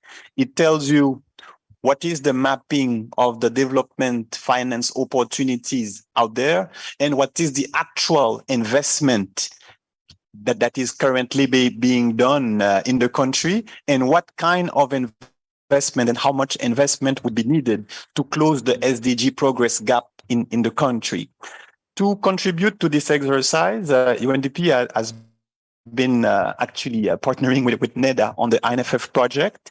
And two of the important products of this project is, of course, the development finance assessment, which is basically the information as to where are the financing opportunities and for which sector, and the budget tagging exercise, which look at the other side. What kind of investment is actually already done? And this exercise, the budget tagging, was actually focused on two sectors, health and education. Next slide, please. Okay, so this is a snapshot in terms of development financing landscape. It's impossible for you and for me actually to see, but what this slide is trying to show is where are really the development finance opportunities. And as we can see, it's mostly on the domestic side, private investment. This is something, for example, that the issue of an SDG bond may be able to solve as well. Even though the FDI flows, as we have seen, it's the second to last icon. The FDI flows are very small compared to the rest of investment. We can, through SDG bonds, increase the investment in SDGs in countries in such an attractive business hub like the Philippines. Next, please. Okay, I'm gonna skip that as well because this is just. So, yes, next. Okay, so that will be my last slide. So in terms of strategic investment, and here I'm going to digress a little bit. There was a very interesting discussion this morning here on green procurement. Green procurement is actually an important engine for the development. For example, investment in energy transition, in renewable energy. So green procurement can actually cover a lot of the investments that we are seeing here on the screen. And let me also note very, very quickly, UNDP has a very strong experience with green procurement. First with the Global Fund that we are doing green procurement since the 1990s, the end of 1990s, but we also have a network of certified vendors practicing already green procurement. So I'm hereby volunteering the services of UNDP. If any of the government agencies are interested in deepening their understanding in green procurement or providing green procurement certification to government and employees, this is something that UNDP can facilitate. Now back to the slide. So two issues here I am going to focus on. Gender equality. We have seen that worldwide, not only women were only 40%, and let me show I have this here, 40% of the employment mass, if I can call it like this. Employment losses were 45% among women. One of the avenues for SDG acceleration is to maximize the potential of women in the country. And this is not proper to the Philippines only. Around the world, you have you have this volume of highly educated women who are not yet part of the market. So acceleration of development, acceleration simply of economic growth goes through more gender equality, especially in terms of equal access to the market, to the labor market. Green economies. Here we have already had a very good discussion on green procurement. Green economies, important also to look at decarbonizing the economies through green energies. This is something that a lot of countries have been focusing on, and it has provided budget savings in a lot of sort of key departments. Let me take a very simple example. Department of Education and Department of Health able to cut down the costs for education in terms of lowering electricity bills in schools and in hospitals, and being able to repurpose this funding to invest in training of teachers, to invest in improving health facilities, so that there is a very strong incentive to greening an economy overall. So I will stop it there. As some of our NEDA colleagues have also touched upon of some the innovation, digitalization, etc. So not to repeat. Thank you very much. Thank you for your attention. I know it's the hardest to do, to have a presentation during lunchtime. So thank you very much. Thank you, Mr. Edwin Carey. I think it's time to end hunger, which is the number one SDG. Number two, rather. So thank you, sir, for your inputs. And of course, our fellow workers in NEDA. Thank you for your contribution, for the update to Mr. Arian Brucal. Sir, thank you. I think the committee, you were able to furnish the committee with the copies of the reports. Yes. So now,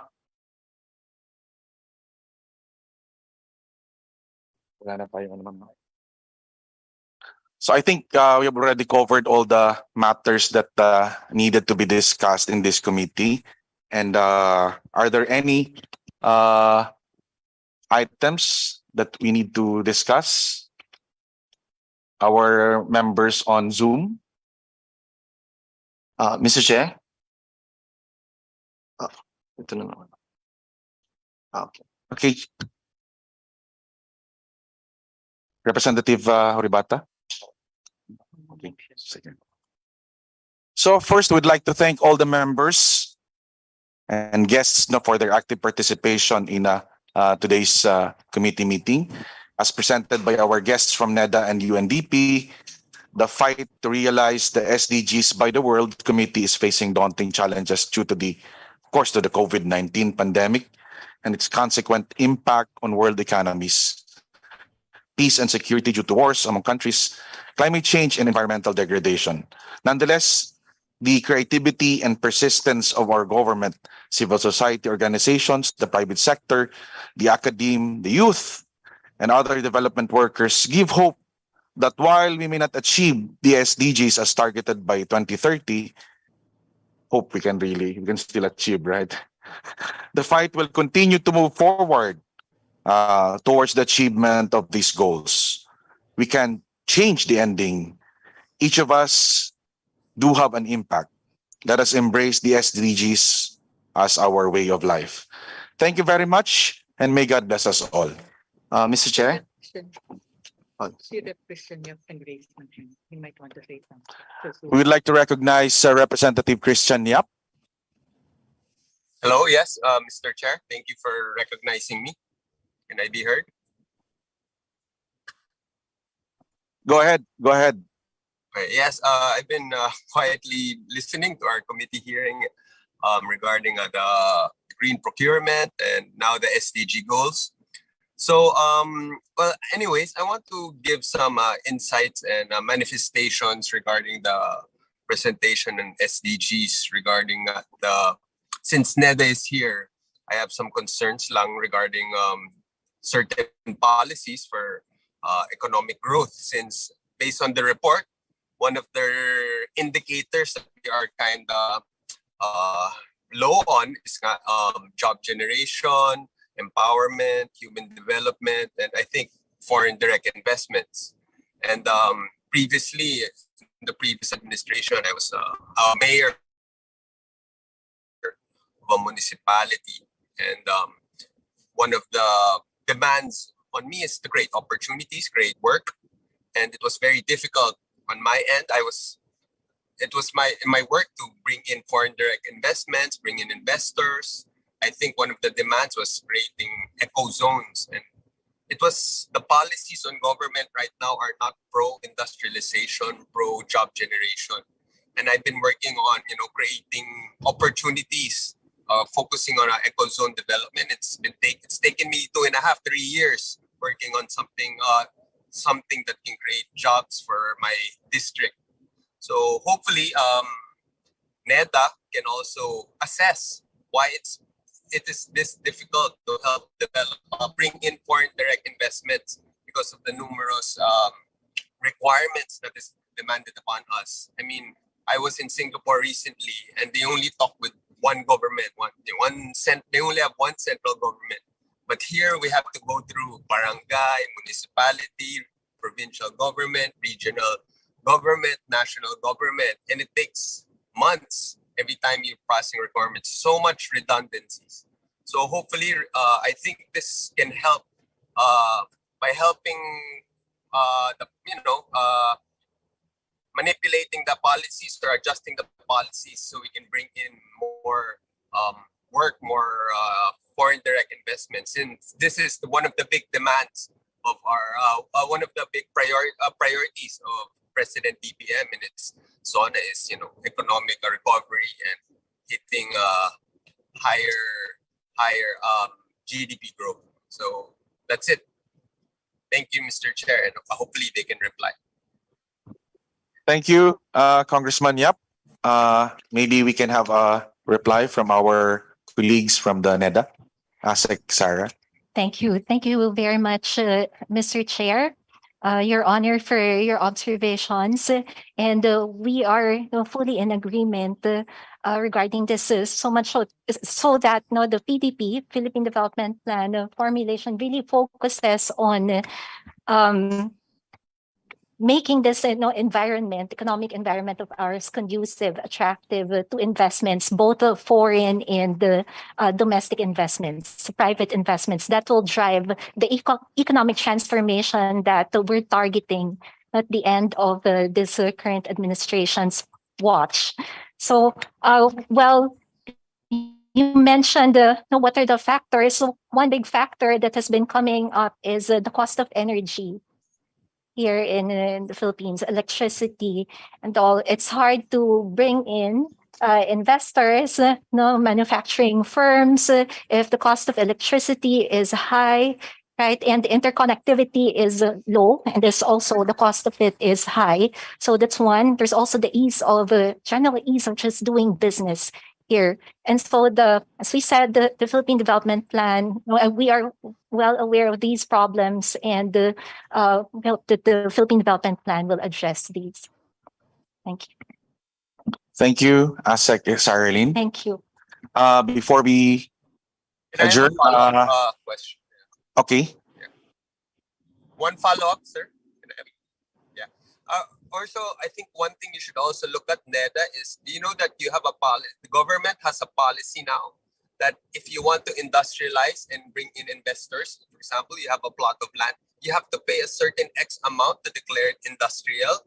And that is one concern of our investors is why are you already charging us? Well, it's already a big amount because now they are charging us land value amount to industrialize, to declare a certain area industrial. But we are in the LGU, we're already mandated that we can choose certain areas to be industrial. So I hope that is something that you can look at. Why are investors being charged to create to declare something industrial based on the market value of a certain property?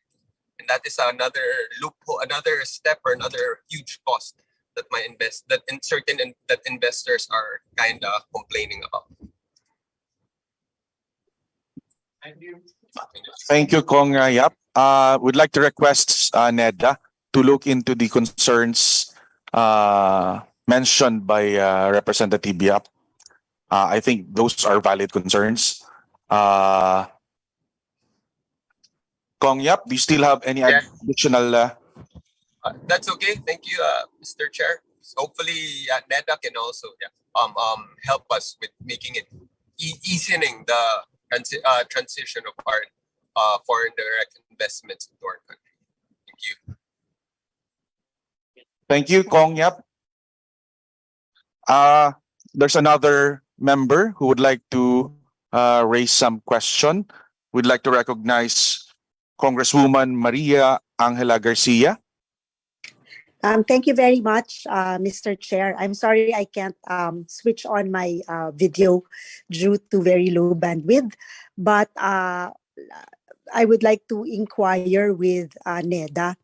The presented data is for the entire Philippines, and most likely our districts and our provinces, we could help coordinate with national agencies in our convergence programs on how we can, by barangay, by municipality, by district, and by province, achieve the SDGs. So my query is, do we have data that can be given to us on a by province, by district, by municipality, so that we can align PPA's budgets for 2024 in achieving our SDGs.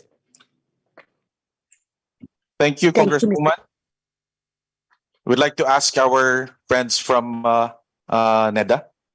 Yes, thank you, Your Honor, for that question. So we have data on a regional level, but not yet known a more granular level. That is the goal of SDG localization, really, so to bring it to the communities, to be able to come up with indicators, so we can monitor the attainment of these goals at the local level. Thank you. Ma'am, can we would like to request that you furnish this committee with the available regional data on SDGs. We will do, Your Honor. Thank you, ASEC. Mr. Chair, just a follow-up, please. This is Go still ahead, ma'am. Yes.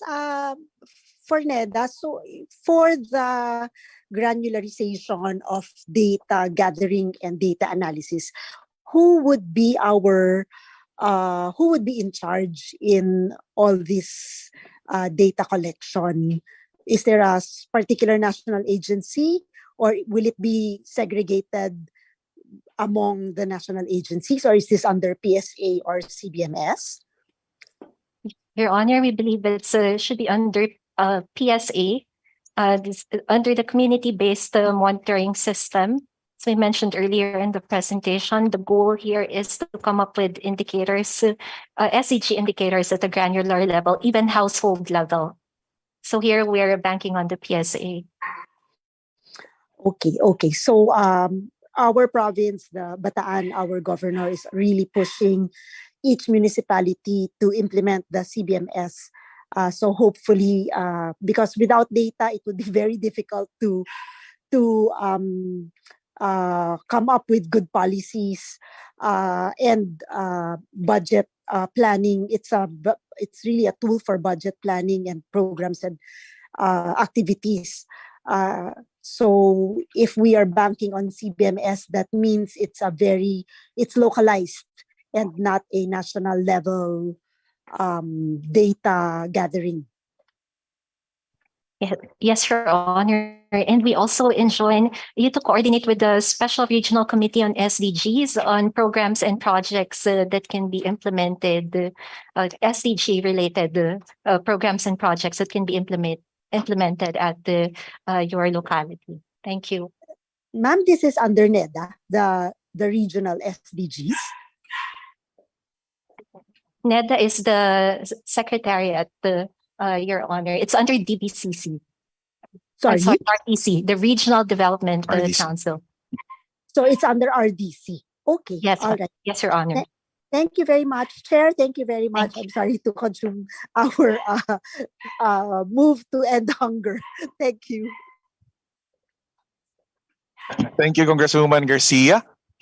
Just to add to what Congresswoman Garcia mentioned, I think one of the items that we need to look into, since our friends from the UNDP mentioned a while ago about resilience, we really need to look into, this is actually one of the items that I would like to discuss also with NEDA, is our financial resilience index. So I think if we are serious about ending poverty in this country, we need to really look into the financial resilience of our people. Because at the end of the day, if our people are not financially equipped to handle their financial resources, nothing will change. Now, that's why I think we need to look into the concept of sustainable finance, not only at the government level, but also at the household level, to ensure that we really come up with programs that will really address poverty for the long run. So I think it's time to end hunger. Mr. Chair, Go ahead, Congressman Horibata. Mr. Chair, there will be no other business in the agenda for today, so I move that we adjourn this hearing. So I move. Is there any objection? The chair hears none. The committee hearing is hereby adjourned.